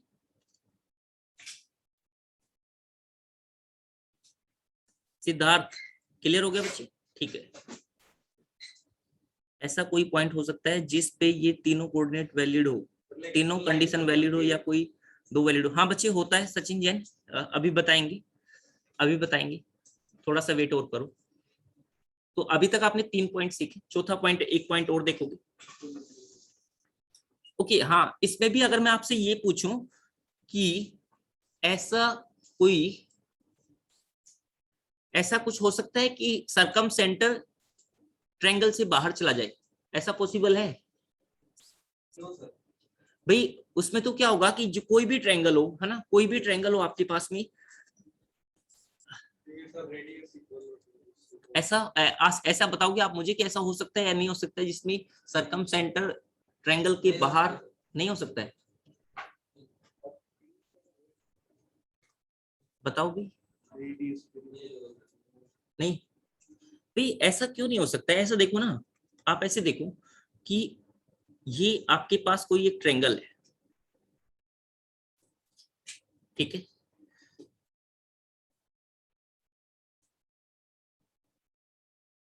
ऐसे एक ट्रायंगल बन रही है।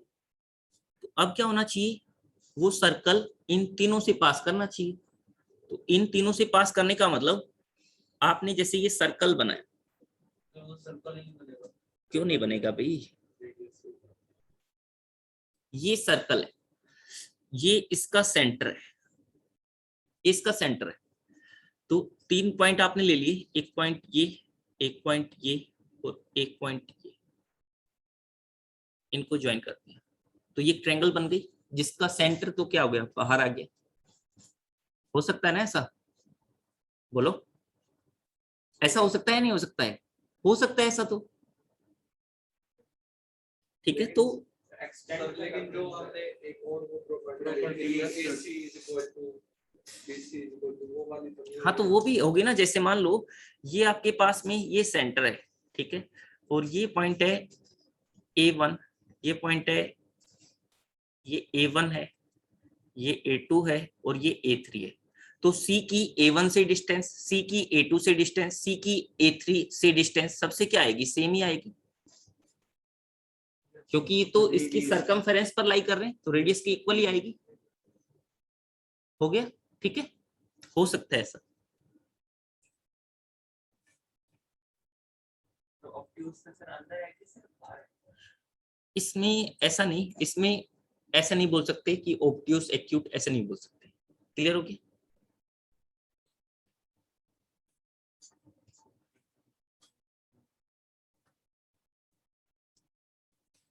क्लियर हुआ बच्चे? बोलोगे यहाँ तक की बातें क्लियर हुई? तो इसमें भी आउटसाइड दी सर्कल, यानी कि आउटसाइड दी ट्रायंगल हो सकता है। तो इसको आपने कैसे ध्यान रखोगे कि आप समझ जाओगे भाई ऐसे सर्कल में तो 3 पॉइंट कहीं पर भी ले सकते हैं, वो सेंटर बाहर आ सकता है।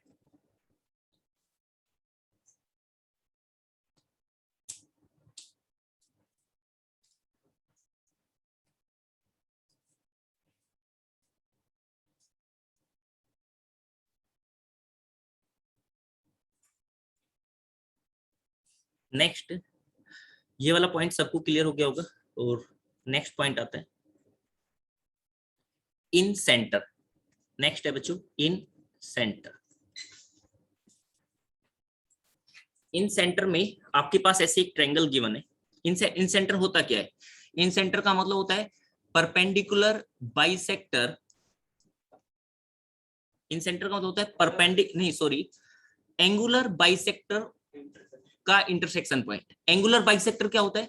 जैसे कोई एंगल को दो बराबर हिस्सों में डिवाइड करे तो उसे क्या कहते हैं? Angular bisector.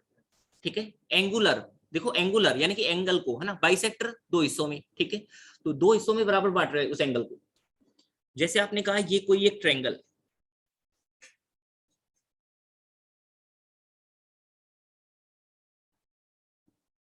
ये आपके पास एक ट्रायंगल है ए बी सी। ओके, पहले तो ये लिख देना था हमें, इंटरसेक्शन, ये नहीं लिखा है, ये लिख दिया मैंने, intersection point of angular bisector.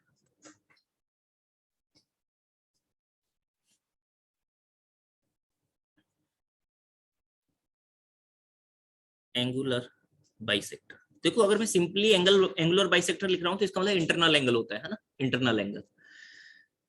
ये आपके पास में कोई एक ट्रायंगल है,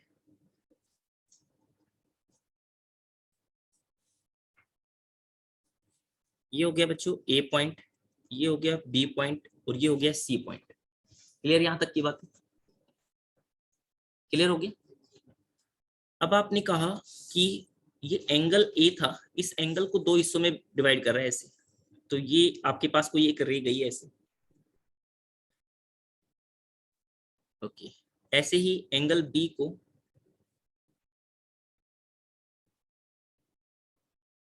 इक्वल इक्वल डिवाइड कर रहा है, ऐसे ही एंगल सी को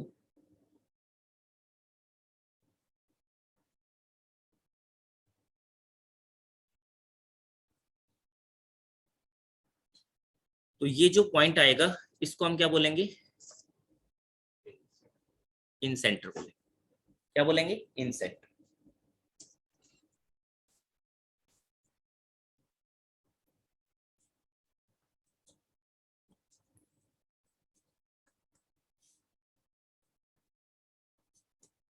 अब इन सेंटर बोल रहे हैं तो देखो होता क्या है इसमें कि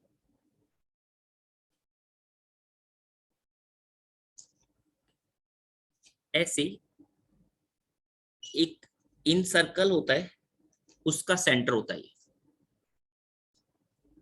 ये आपके पास एबीसी ट्रायंगल है, तो इनकी साइड को टच करता हुआ ऐसे जाता है, यानी कि साइड को टच कर रहा होगा।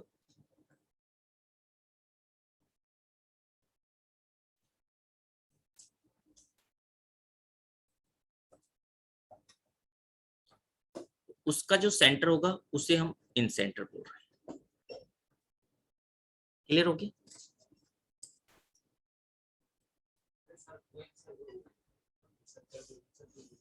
हाँ, ये जो सर्कल है इस सर्कल को हम क्या बोलेंगे? इन सर्कल। ये सर्कल अंदर है तो इन सर्कल। देखो इस सर्कल के सेंटर की ए से डिस्टेंस, बी से डिस्टेंस और सी से डिस्टेंस सेम नहीं होगी। ठीक है, क्योंकि सेंटर की तो सर्कल से डिस्टेंस सेम हो सकती है ना, तो इसकी जो साइड है ना जहां पर ये टच कर रहा है वहां से डिस्टेंस सेम होगी। क्लियर हो गया? ओके, अब जैसे जहां पर टच करता है ना, आपने ऐसे 10th क्लास में पढ़ा था कि वो क्या लाइन, वो लाइन क्या होती है? टेंजेंट होती है ना। वो टेंजेंट में फिर आपने ऐसे कहा था कि वो टेंजेंट लाइन कितने डिग्री का एंगल बनाती है? वहां पर 90 डिग्री का एंगल बनाती। तो इसका मतलब ये हुआ,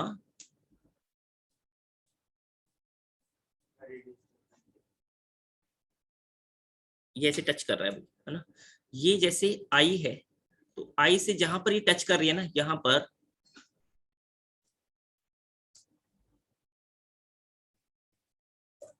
यहाँ पर यहाँ पर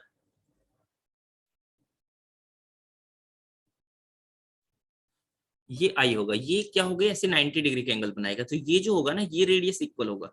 अब आप कहोगे सर ये 90 डिग्री का एंगल बना रही है तो ये मिड पॉइंट से ज्वाइन कर रखी है क्या आपने? नहीं, मिड पॉइंट से ज्वाइन नहीं कर रखा, कहीं पर भी हो सकता है, ये जरूरी नहीं है मिड पॉइंट हो। क्लियर है? मिड पॉइंट होता तो मैं ऐसे लाइन लगाता, ऐसे ऐसे ऐसे लाइन लगाता, बट मैंने लगाई नहीं। इसका मतलब ये हुआ कि ये जरूरी नहीं है कि जहां पर टच कर रही है ये मिड पॉइंट हो। क्लियर हो गया यहां तक की बातें? बोलो। ओके, ये इन सेंटर हो गया। अब अगर मैं कहता हूं आपसे कि नेक्स्ट पॉइंट,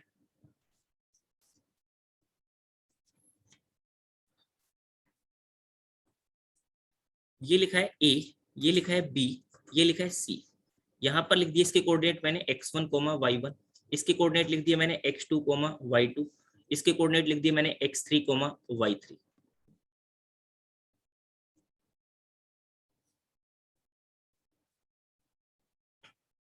तो देखो ए के अपोजिट में जो साइड है उसको मैं ऐसे लिख देता हूँ स्मॉल ए से, बी के अपोजिट में जो साइड है उसकी लेंथ को मैंने लिख दिया बी से, और सी के अपोजिट में जो साइड है उसकी लेंथ को मैंने लिख दिया सी से, और ये है आई। ठीक है, यानी कि लेंथ ऑफ बीसी वो ए है, ए के अपोजिट है तो उसको आपने स्मॉल ए से डिनोट कर दिया, बी के अपोजिट है तो उसको आपने स्मॉल बी से डिनोट कर दिया, सी के अपोजिट है तो उसको आपको आपने स्मॉल सी से डिनोट कर दिया। क्लियर हो गया यहाँ तक की बातें? तो इन सेंटर जो होगा ना आई, उसके कोऑर्डिनेट क्या होंगे, ऐसे होंगे ए x1, यानी कि जैसे आपने कहा कि x1 कोऑर्डिनेट लिया ना तो उसके अपोजिट की जो लेंथ है वो लेनी है, x1 कोऑर्डिनेट लिया तो उसके अपोजिट में कौन सी लेंथ है a, तो a x1 प्लस में b x2 प्लस में c x3 divide by a plus b plus c। ऐसे ही a y1 plus b y2 plus में c y3 divide by a plus b plus c. ये वाला formula जो है ये आपको याद रखना है, ये वाला फॉर्मूला याद रखना है।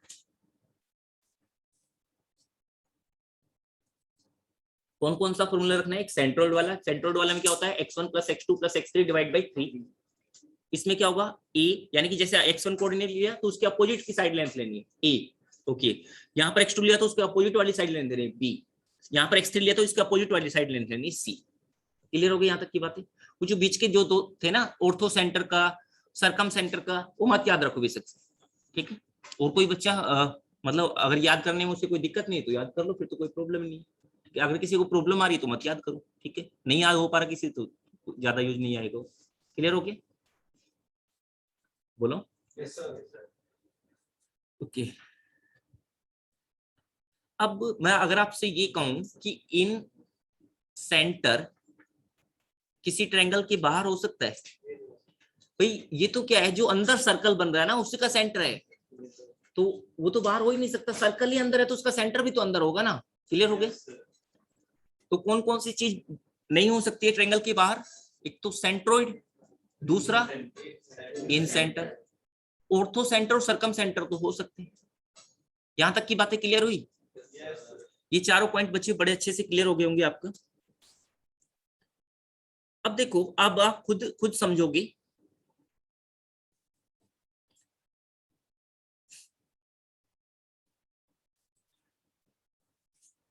चलो पहले क्या आपने लिखना है तो अपनी लैंग्वेज में लिख लो जहां पर लिखना है।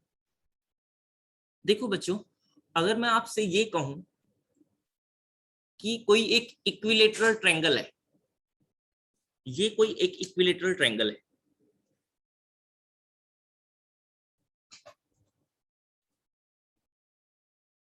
ए बी सी, यानी कि ए बी की वैल्यू, बी सी की वैल्यू और सी ए की वैल्यू, ये इक्विलेटरल ट्रायंगल है।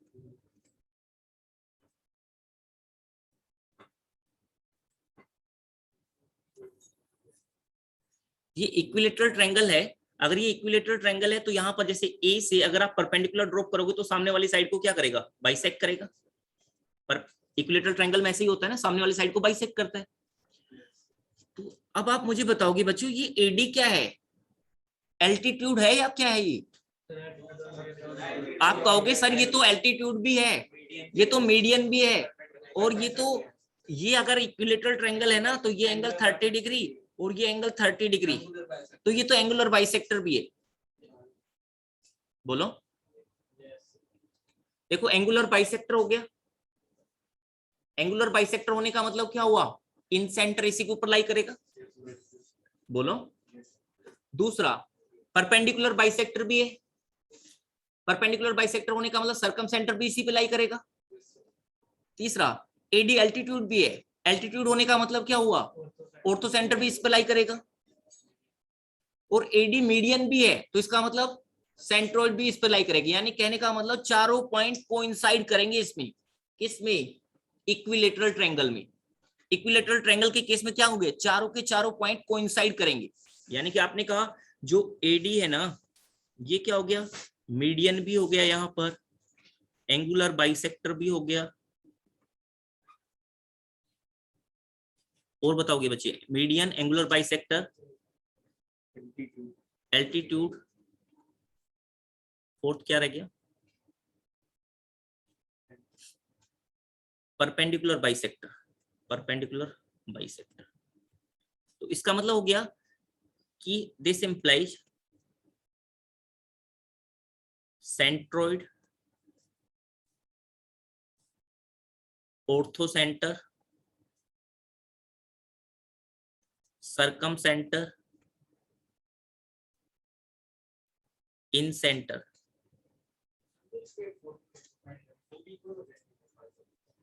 जब आप फाइंड करोगे कोऑर्डिनेट सेम आएगा बच्चे। कोऑर्डिनेट फॉर्मूले तो अलग ही, फॉर्मूले तो सबके अलग अलग ही रहेंगे, बट कोऑर्डिनेट उस वाले फॉर्मूले से भी कोऑर्डिनेट सेम आएगा। भाई एक में tan आ रहा है, एक में sin आ रहा है ना। Centroid, orthocentre, circumcentre, incentre, coincides, coincides, यानी कि चारों के चारों पॉइंट क्या आ जाएंगे, कोइंसाइड करेंगे। क्लियर हुआ ये बात?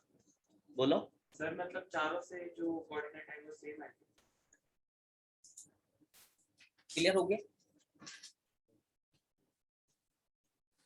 ठीक है।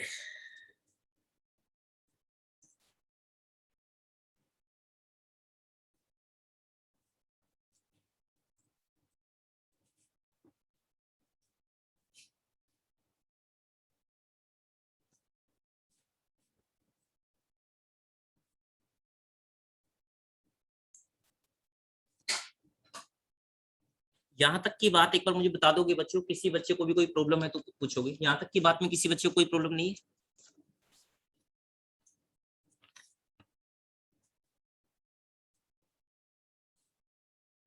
सर ये परपेंडिकुलर बाइसेक्टर भी है। हाँ परपेंडिकुलर बाइसेक्टर है ना, क्योंकि देखो एक तो परपेंडिकुलर है, दूसरा इसको बाइसेक्ट भी कर रहा है। ऐसे परपेंडिकुलर, भाई इक्विलेटरल ट्रायंगल की केस में ऐसे जब परपेंडिकुलर ड्रॉप करते हो ना, सामने वाली साइड को ऐसे बाइसेक्ट करता है, ऐसे बाइसेक्ट करता है। क्लियर हो गया?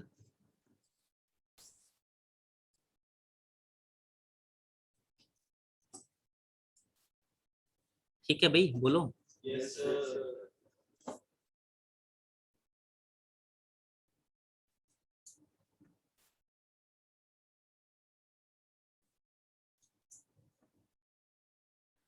तो आइसोसेलेस ट्रायंगल के केस में क्या होगा? सर एल्टीट्यूड 90 डिग्री वाला था ना, एल्टीट्यूड। हाँ तो 9 बच्चे अमन, ये 90 डिग्री का एंगल ही तो बना रहा है ना।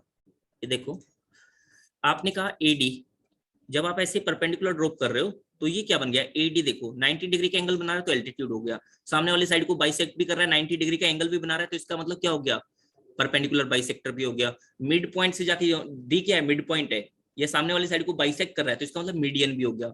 ऊपर देखो एंगल को हाफ हाफ डिवाइड कर रहा है, तो इसका मतलब एंगुलर बाइसेक्टर भी हो गया। चारों हो गया ना अमन? क्लियर हुआ?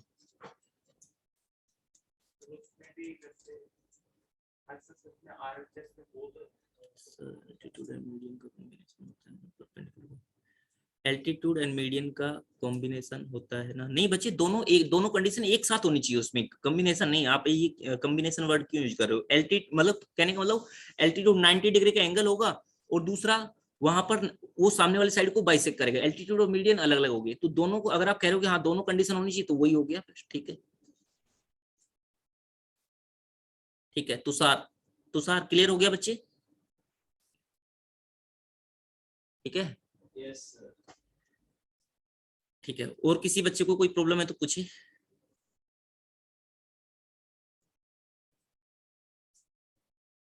सचिन जैन, सचिन जैन बच्चे अब पूछोगे कोई प्रॉब्लम है तो।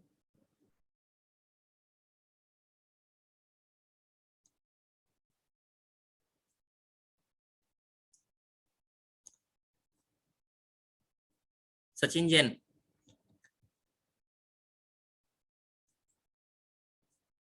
सर इन सेंटर ऑर्थो सेंटर भी होता है ना सर, आईसीएलएस में इन सेंटर ऑर्थो सेंटर भी होता है ना, मतलब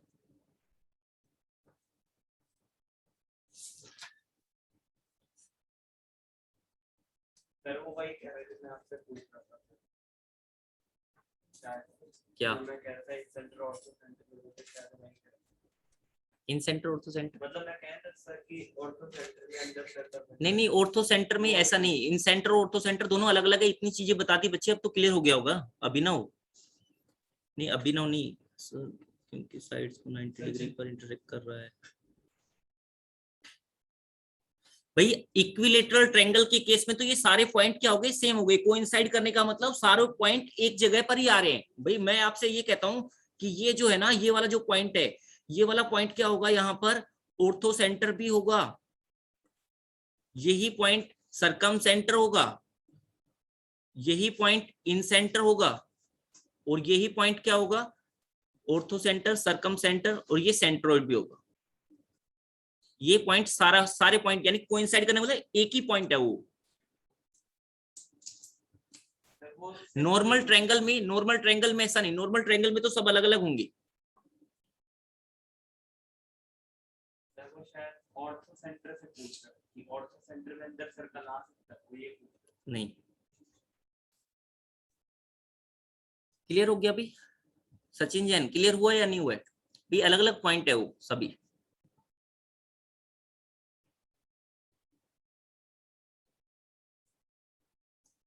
नॉर्मल ट्रायंगल में अगर इक्विलेटरल ट्रायंगल नहीं है तो उस वाले केस में ऑर्थो सेंटर तो क्या होगा भाई, ऑर्थो सेंटर का मतलब मैंने बताया, ऑर्थो सेंटर का मतलब एल्टीट्यूड जहां पर 90 डिग्री पर इंटरसेक्ट कर रहे होंगे वो आपके पास में ऑर्थो सेंटर होगा।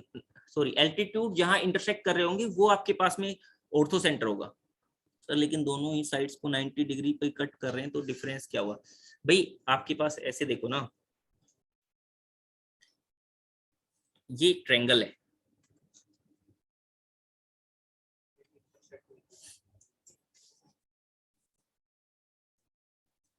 ये आपके पास में एक ट्रायंगल है,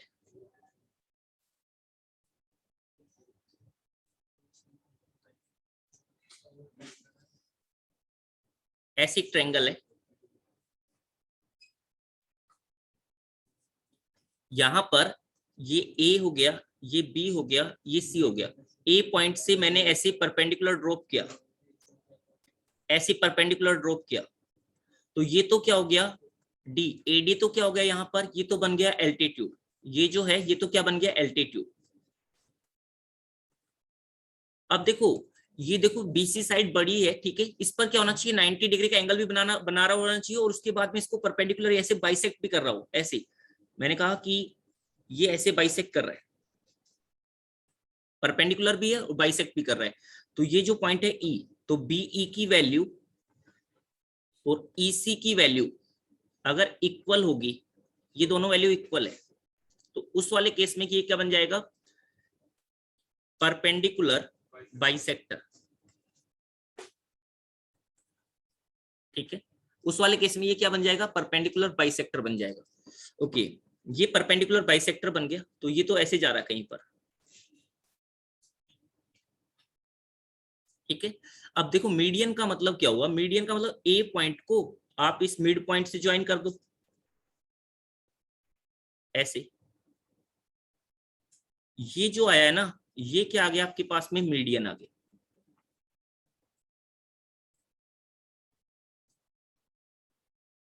क्लियर हुआ अब? ठीक है भाई, क्लियर हो गया सभी को?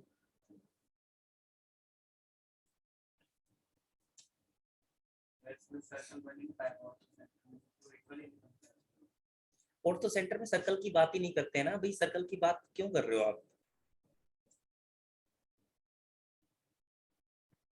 नहीं समझे? सर्कल की बात क्यों कर रहे हो वहां पर आप?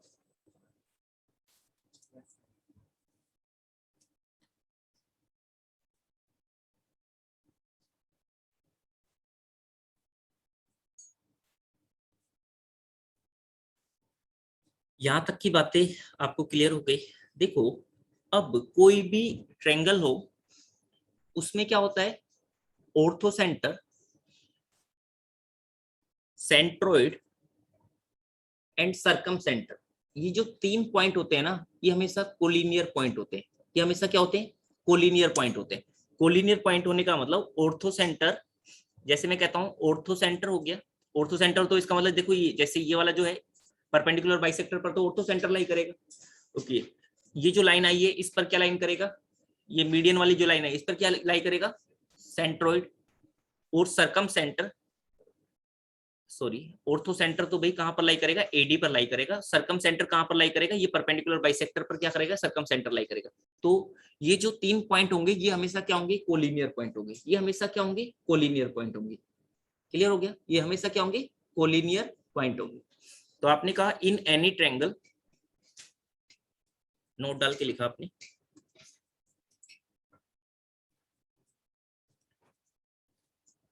इन any triangle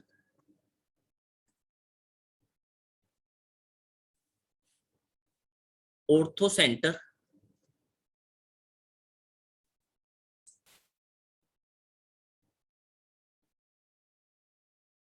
centroid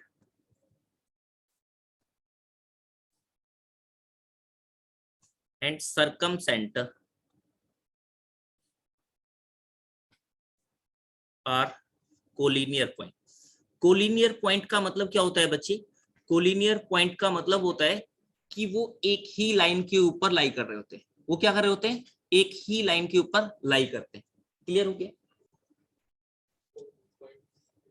last class 10th class में ठीक है, क्लियर हो गया ना इतनी बातें। अब देखो, इसमें जो सेंट्रोइड होगा ना, वो इसको 2:1 में डिवाइड करेगा इस लाइन को। जो सेंट्रोइड होगा ना वो इसे 2:1 में डिवाइड करेगा, ऐसे।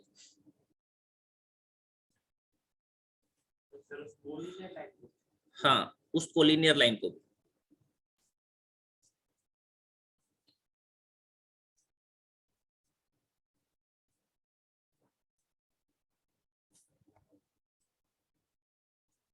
ये से 2:1 में डिवाइड कर रहा होगा। तो अगर आपको कुछ ऐसा पता चल जाए ना, आपको जैसे मान लो ऑर्थो सेंटर की वैल्यू पता चल गई, सर्कम सेंटर की, या सेंट्रोइड निकालना तो बड़ा ही आसान है। सेंट्रोइड तो x1 + x2 + x3 divide by 3 होता है। तो अगर आपको 2 वैल्यू पता चल गई तो तीसरी वैल्यू आप अपने आप से फाइंड कर सकते हो इसकी हेल्प से।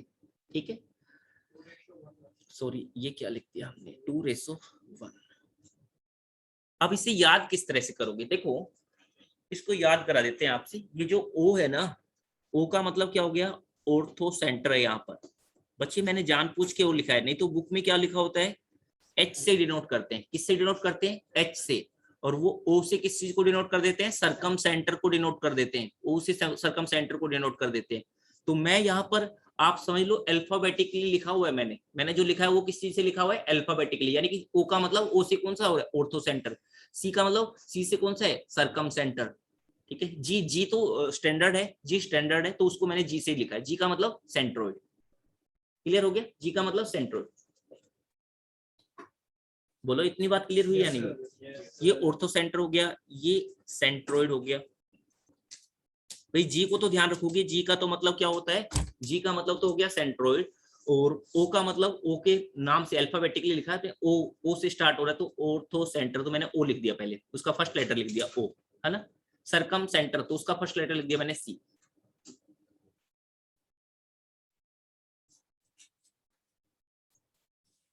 अब आपने एक कंपनी सुनी होगी, कंपनी का नाम सुना होगा, ओएनजीसी। ओएनजीसी कंपनी सुनी है, ये पेट्रोल वगैरह वाली जो कंपनी है, ये ओएनजीसी कंपनी होती है। मैनाथन मैनाथन कंपनी होंगी नहीं आती आपकी, ओएनजीसी। ठीक है, तो ओएनजीसी कंपनी हो गई, ये गवर्नमेंट कंपनी, काफी बड़ी कंपनी है। ठीक है, पीएसयू टाइप से हो गई। तो अच्छा, अभी आपको ओ एन जी सी, ये ओएनजीसी, ठीक है भाई, काफी अच्छी कंपनी है ओएनजीसी। और ये क्या होती है, ऑयल नेचुरल गैस कंपनी इस टाइप से हो गई है ना। तो नेचुरल गैस, ऑयल वगैरह, ये पेट्रोलियम वगैरह इन सब चीजों में डील करती है। क्लियर हो गया। ओएनजीसी ये कंपनी है, तो अब नहीं सुना तो एक बार गूगल मार के देख लोगे ना कि ओएनजीसी क्या है, ठीक है। ओएनजीसी कंपनी है, बस इतना ही ध्यान रखना है, ओएनजीसी कंपनी है, बस इसका नाम याद रखना चाहिए। वैसे सबको याद रहता है, ठीक है, बट अभी आपको याद करना पड़ेगा। आप ऐसे ऐसे ध्यान रख लो, ओएनजीसी है ना, ओएनजीसी क्या है, कंपनी है, तो उसका नाम याद रखना है। ऑयल कौन सी कंपनी, पेट्रोलियम की कंपनी, मैनाथन एसोसिएट कंपनी है, ठीक है। अब ओएनजीसी में देखो, पहले क्या आ रहा है, ओ आ रहा है, पहले क्या आ रहा है, ओ आ रहा है, फिर उसके बाद एन, फिर जी, फिर सी। तो ये एन जो है ना, एन का तो यहाँ पर कोई मतलब नहीं है, तो एन को तो आपने ऐसे कट कर दिया, एन तो हमारे कोई यूज नहीं आया है ना। तो देखो ओ से जी, ओ से जी कितना आ गया, देखो ओ से आपने कहा एक और ये दो, तो ये आ गया 2 रेसो। जी से सी का मतलब ऐसे 1, तो ये हो गया 1, 2:1। क्लियर हो गया।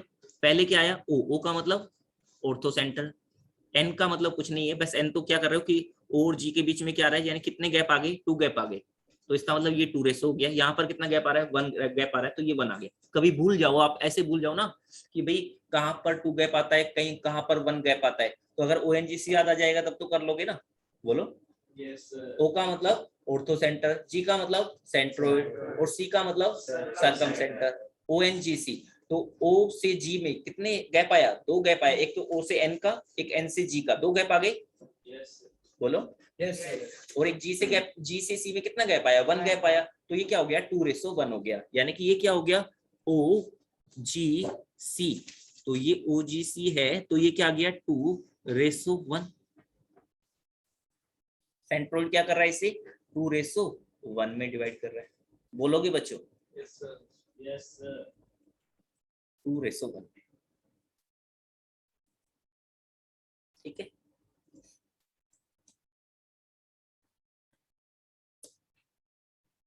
तो इस तरह से कोलिनियर पॉइंट का मतलब क्या होता है, कोलिनियर पॉइंट का मतलब ये होता है कि वो एक ही लाइन के ऊपर लाई कर रहे हैं, वो क्या कर रहे हैं, एक ही लाइन के ऊपर लाई कर रहे हैं। क्लियर हो गया। Yes, sir.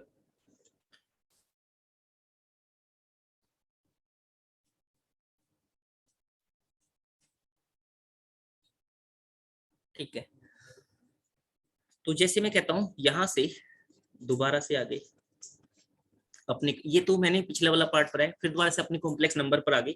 आपने कहा let a comma b comma c are collinear point.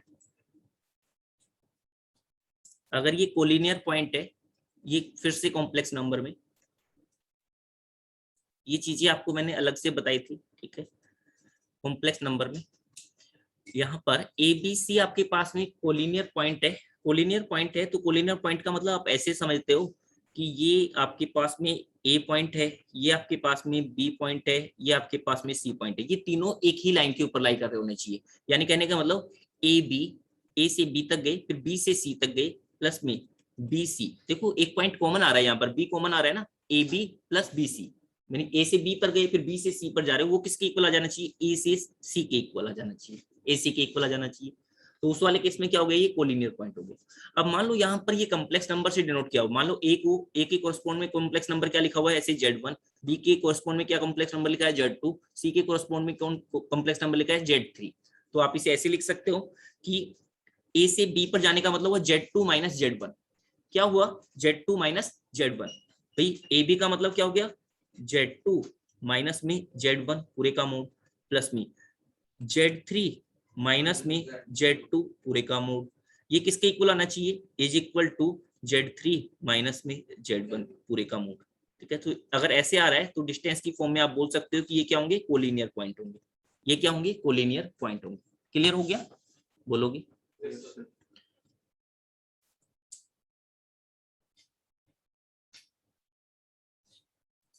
एक आपने क्वेश्चन लिखा बच्चों, लिखा आपने let A B C D is parallelogram where complex number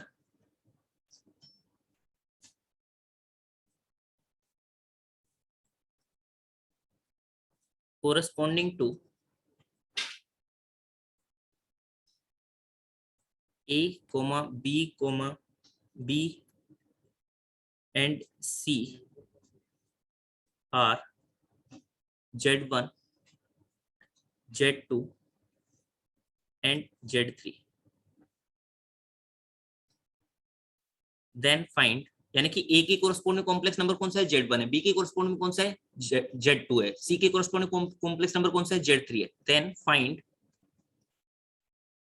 Then find complex number corresponding to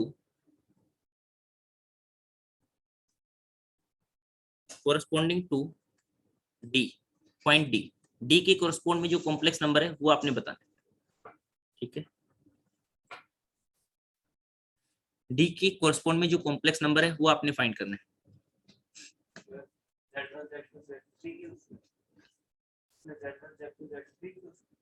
हाँ. तुषार नहीं बच्चे, तुषार नहीं होता है, इन सेंटर नहीं होता है, तभी तो 3 पॉइंट लिखवाए आपके पास में, 3 पॉइंट लिखवाए, उनके बीच में रिलेशन भी लिखवा दिया, 2:1 में होता है.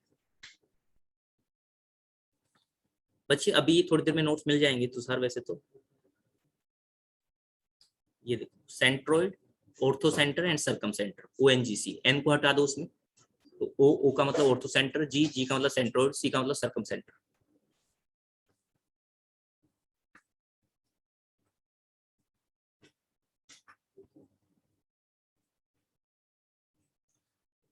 थोड़ी देर बाद मिल जाएंगे बच्चे, थोड़ा स्पेस छोड़ दे बस, है ना. हाँ, थोड़ा स्पेस छोड़ दिया करो, अगर मान लो ऐसा कभी रह जाता हो तो उस वाले केस में आप स्पेस छोड़ दोगे.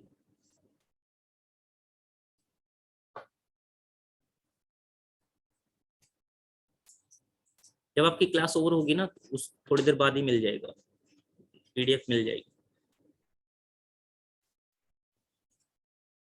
Z1 प्लस Z2 माइनस का Z3, Z1 plus Z2 minus का Z3.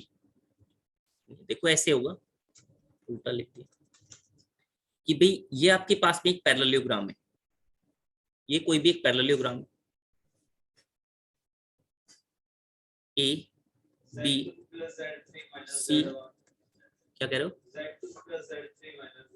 Z2 plus Z3 minus Z1. Okay, एक बार देखा आपने, A के कोरस्पोंड में मैंने कॉम्प्लेक्स नंबर लिख दिया Z1, B के कोरस्पोंड में आपने कॉम्प्लेक्स नंबर लिख दिया Z2, C के कोरस्पोंड में आपने कॉम्प्लेक्स नंबर लिख दिया Z3, और D के कोरस्पोंड में जो कॉम्प्लेक्स नंबर है उसको आपने ZD से लिख दिया, है ना. ZD की वैल्यू फाइंड करनी है आपको in terms of Z1, Z2 and Z3. अब देखो, आप ये कह सकते हो, ये तो बोल सकते हो ना कि पैरेललोग्राम के केस में डायगोनल जो होते हैं वो बाइसेक्ट करते हैं. भैया आपको क्या करना है, इनको यूज करना है, यानी कि आपने कहा ये जो पॉइंट होगा ना O, यानी कि ये जो पॉइंट होगा इसको आप क्या लिख सकते हो, जैसे मैंने कहा ये मिड पॉइंट है, ZM से डिनोट कर दिया आपने, ये जो जहां पर इंटरसेक्ट कर रहे हैं ये ZM है, ये दोनों का मिड पॉइंट होगा. तो दोनों का मिड पॉइंट हो गया, तो आप ऐसे लिख सकते हो ZM की जो वैल्यू होगी वो किसके इक्वल होगी, Z2 प्लस में ZD डिवाइड बाई 2, और ये वैल्यू किसके भी इक्वल होगी, Z1 plus Z3 divide by 2. Clear हो गया. अब आपको ये ZM से मतलब नहीं, ZM को तो वैसे आपने एक बार यूज किया. अब आपने ये कहा, ये वाला जो पार्ट है इनको आपने इक्वेट किया. जब आप इन्हें इक्वेट कर रहे हो तो यहां से आपके पास आया Z2 plus ZD is equal to Z1 plus Z3. तो ZD की वैल्यू क्या आ गई, Z1 प्लस Z3 माइनस का Z2. क्लियर हो गया, ये आपके पास वैल्यू आई. क्लियर हो गया, यानी ऐसे आ गया कि पहला Z1 आ गया, फिर माइनस का Z2, फिर प्लस का Z3. बोलो. अब आप इसे दूसरे तरीके से ऐसे भी देख सकते थे अल्टरनेटिवली. इसके लिए थोड़ा सा आपको वेक्टर आना चाहिए. तो आपने ऐसे कहा कि ये आपके पास में एक पैरेललोग्राम थी,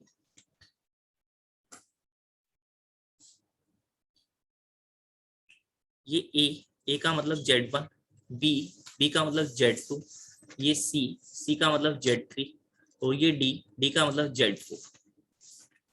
क्लियर है? तो पैरेललोग्राम में तो अपोजिट साइड क्या होती है? पैरेलल होती है। पैरेललोग्राम में अपोजिट साइड पैरेलल होती है। बोलो यस सर। अपोजिट साइड अगर आप पैरेलल होती है तो आप ऐसे बोल सकते हो कि ये वाला आपने दोनों की डायरेक्शन को बिल्कुल सेम कर दिया। आपने दोनों की डायरेक्शन किसी भी डायरेक्शन ले लो, दोनों की डायरेक्शन को आपने सेम कर दिया। तो दोनों की डायरेक्शन को सेम करने का मतलब इसे आपने लिखा, जैसे आप यहाँ पर कहाँ जा रहे हो, सी से डी की तरफ जा रहे हो, सी से डी की तरफ जा रहे हो, तो ये आपने लिख दिया सी डी, वो किसके इक्वल है? यहाँ पर बी से ए की तरफ जा रहे हो, बी ए के इक्वल आ गया। इस चीज को कैसे लिखते हो आप? ऐसे लिखते हो, ये डी यहाँ पर आ जाएगा, सी यहाँ पर आ जाएगा, यानी कि इसके कोरस्पॉन्ड में, डी के कोरस्पॉन्ड में कौन सा वेक्टर है? जेड डी, माइनस में जेड सी, और ये ए यहाँ पर, बी यहाँ पर, तो जेड ए माइनस में जेड ए नहीं जेड वन, माइनस में जेड टू, और ये क्या लिखा है? Z three. वैसे भी देखो देखो ये जो लिखा है ना यहाँ वाली, ये वाली लाइन देखो, ये वाली बी ए वाली लाइन देखो, इसको कैसे लिखोगे? इस वाले वेक्टर को आप z one minus z two लिखोगे ना, जेड वन की तरफ जा रहे हो तो z one minus z two. Okay, ऊपर वाले को क्या लिखोगे? Z four minus z three, z four नहीं जेड डी। क्लियर हो गया? तो यहां से भी आपके पास में ये इक्वल है, तो जेड डी की वैल्यू ऐसे आ गई, जेड वन माइनस का जेड टू प्लस में जेड थ्री। मैंने ऐसे किया, मैंने को इक्वेट कर दिया सर दोनों और ऊपर वाले उसको इक्वेट कर दिया, बाकी क्लियर? क्लियर हो गया? आप बोलोगे? यस। ठीक है, तो बच्चों आज की क्लास में रोटेशन तो नहीं हो पाया, बट काफी चीजें हो गई। इसमें मोड नहीं आएगा बच्चे, मोड नहीं, ये आप कंसेप्ट यूज कर रहे हो ना, z one z two z three की फॉर्म में लिख रहे हो, वेक्टर की फॉर्म में लिख रहे हो आप, है ना? मोड का मतलब तो आप उनकी लेंथ को इक्वल कर रहे हो। यहाँ पर आप कह रहे हो कि पैरेलल है, इस चीज का आप कंसेप्ट यूज कर रहे हो। ठीक है भाई, इसमें अगर किसी को प्रॉब्लम आ रही है अल्टरनेटिव वाले में, तो ये मिड पॉइंट वाला यूज देख लो, है ना? मिड पॉइंट वाला देख लो। ठीक है, तो बच्चों आज की क्लास को यहाँ पर ही खत्म कर रहे हैं, फिर मिलेंगे नेक्स्ट क्लास में। तब तक के लिए टाटा बाय बाय।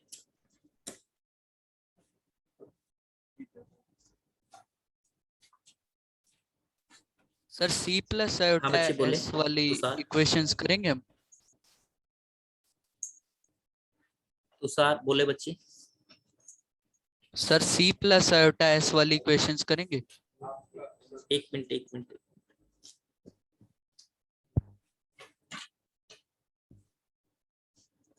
हाँ बच्चे अब बोले, आपकी आवाज नहीं आ रही थी, यहाँ पर माइक बंद था, एक बार बोलोगे? Sir c plus iota s वाली इक्वेशंस करवाओगे आप? ओके, ये तो टीवी के साथ कनेक्टेड है।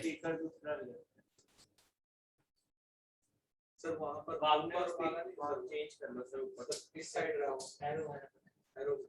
अच्छा ये सर ये ओके। हाँ तुषार अब बोले बच्चे, थोड़ा बोलोगे? Sir c plus iota s वाली इक्वेशंस करवाओगे आप? सी प्लस सिस वाली वो होती है बच्चे, cos theta plus iota sine theta, उसी को हम बोलते हैं सिस, है ना? उसी को हम बोलते हैं सिस। कराया होगा ना सिस? नहीं सर, ऐसा तो कुछ नहीं करवाया। देखो cos theta plus iota sine theta होता है ना, उसको हम ऐसे बोल देते हैं। चलो मैं हाँ ऐसे एक मिनट, कुछ भी नहीं है उस टॉपिक में, ऐसे है, यानी कि जो हाँ उसको जो ई रेज टू की पावर आयोटा थीटा होता है ना, उसी को आप क्या बोलते हो? सिस थीटा बोलते हैं। जैसे ये लिखा होता है ना, कोस थीटा प्लस में आयोटा साइन थीटा, तो इसको आप ऐसे लिख देते हो। इसे पूरा लिखने की जगह आप क्या लिख देते हो? आप इसे क्या लिखते हो? कॉम्पैक्ट फॉर्म में लिख देते हो, सी आई एस। सी का मतलब कोस, आई का मतलब आयोटा, एस का मतलब साइन, और यहाँ पर लिख दिया उसका आर्ग्यूमेंट, ये आर्ग्यूमेंट लिख दिया थीटा, तो इसका मतलब क्या हो गया? Cos theta plus iota sine theta. Clear हो गया? बस यही होता है। तो इसका मोड लोगे, यानी कि ये किसके इक्वल होता है? ये तो आपको पता है, ई रेज टू की पावर आयोटा थीटा के इक्वल होता है। तो आपने कहा ई रेज टू की पावर आयोटा थीटा वाली सारी प्रॉपर्टी यहाँ पर लग जाएगी। सर मॉड्यूल में जो इस सेक्शन में इलस्ट्रेशंस दे रखे हैं उसमें हाँ, तो आप समझ जाओगे, बाइनोमियल कोएफिशिएंट्स भी उसके रखे हैं। बाइनोमियल कोफिशिएंट भी यूज कर रखे, वो भी बता देंगे आपको। ठीक है, वो भी बता देंगे एक बार, जब मॉड्यूल डिस्कस करेंगे ना, तो उस टाइम पर बता देंगे। पहले एक बार ये कंप्लीट हो जाए, फिर उसके बाद वो चीजें भी बता देंगे। बाइनोमियल कोफिशिएंट की फॉर्म में लिए हुए, तो जैसे कोई बता दोगे एक बार मेरे को क्वेश्चन कौन सा है? Sir page 35 okay page Illustration 44. सिस कैटेगरी क्वेश्चन, ठीक है। सर ये 43 वाले में भी इन्होंने एस को कुछ अलग सा ही लिख रखा है। सर ये आप कह रहे थे कि नहीं, ये कोस थीटा साइन थीटा ऐसे cos square theta sine square 2 theta इस तरह से लिखा हुआ है। तो पहले तो आपको इसे आप इसे इस तरह से करो कि ई रेज टू की पावर आयोटा थीटा या सिस थीटा की फॉर्म में कन्वर्ट कर लो। बच्चे करा देंगे नेक्स्ट क्लास में, जब भी आपके पास टाइम मिलेगा तो उसमें करा देंगे। ये वाला जो पोर्शन है सिस वाला, ये अलग से करा देंगे, ठीक है सर ठीक है। ओके ओके बच्चे, थैंक यू बताने के लिए। Thank you, sir. ओके बच्चों, बाय बाय।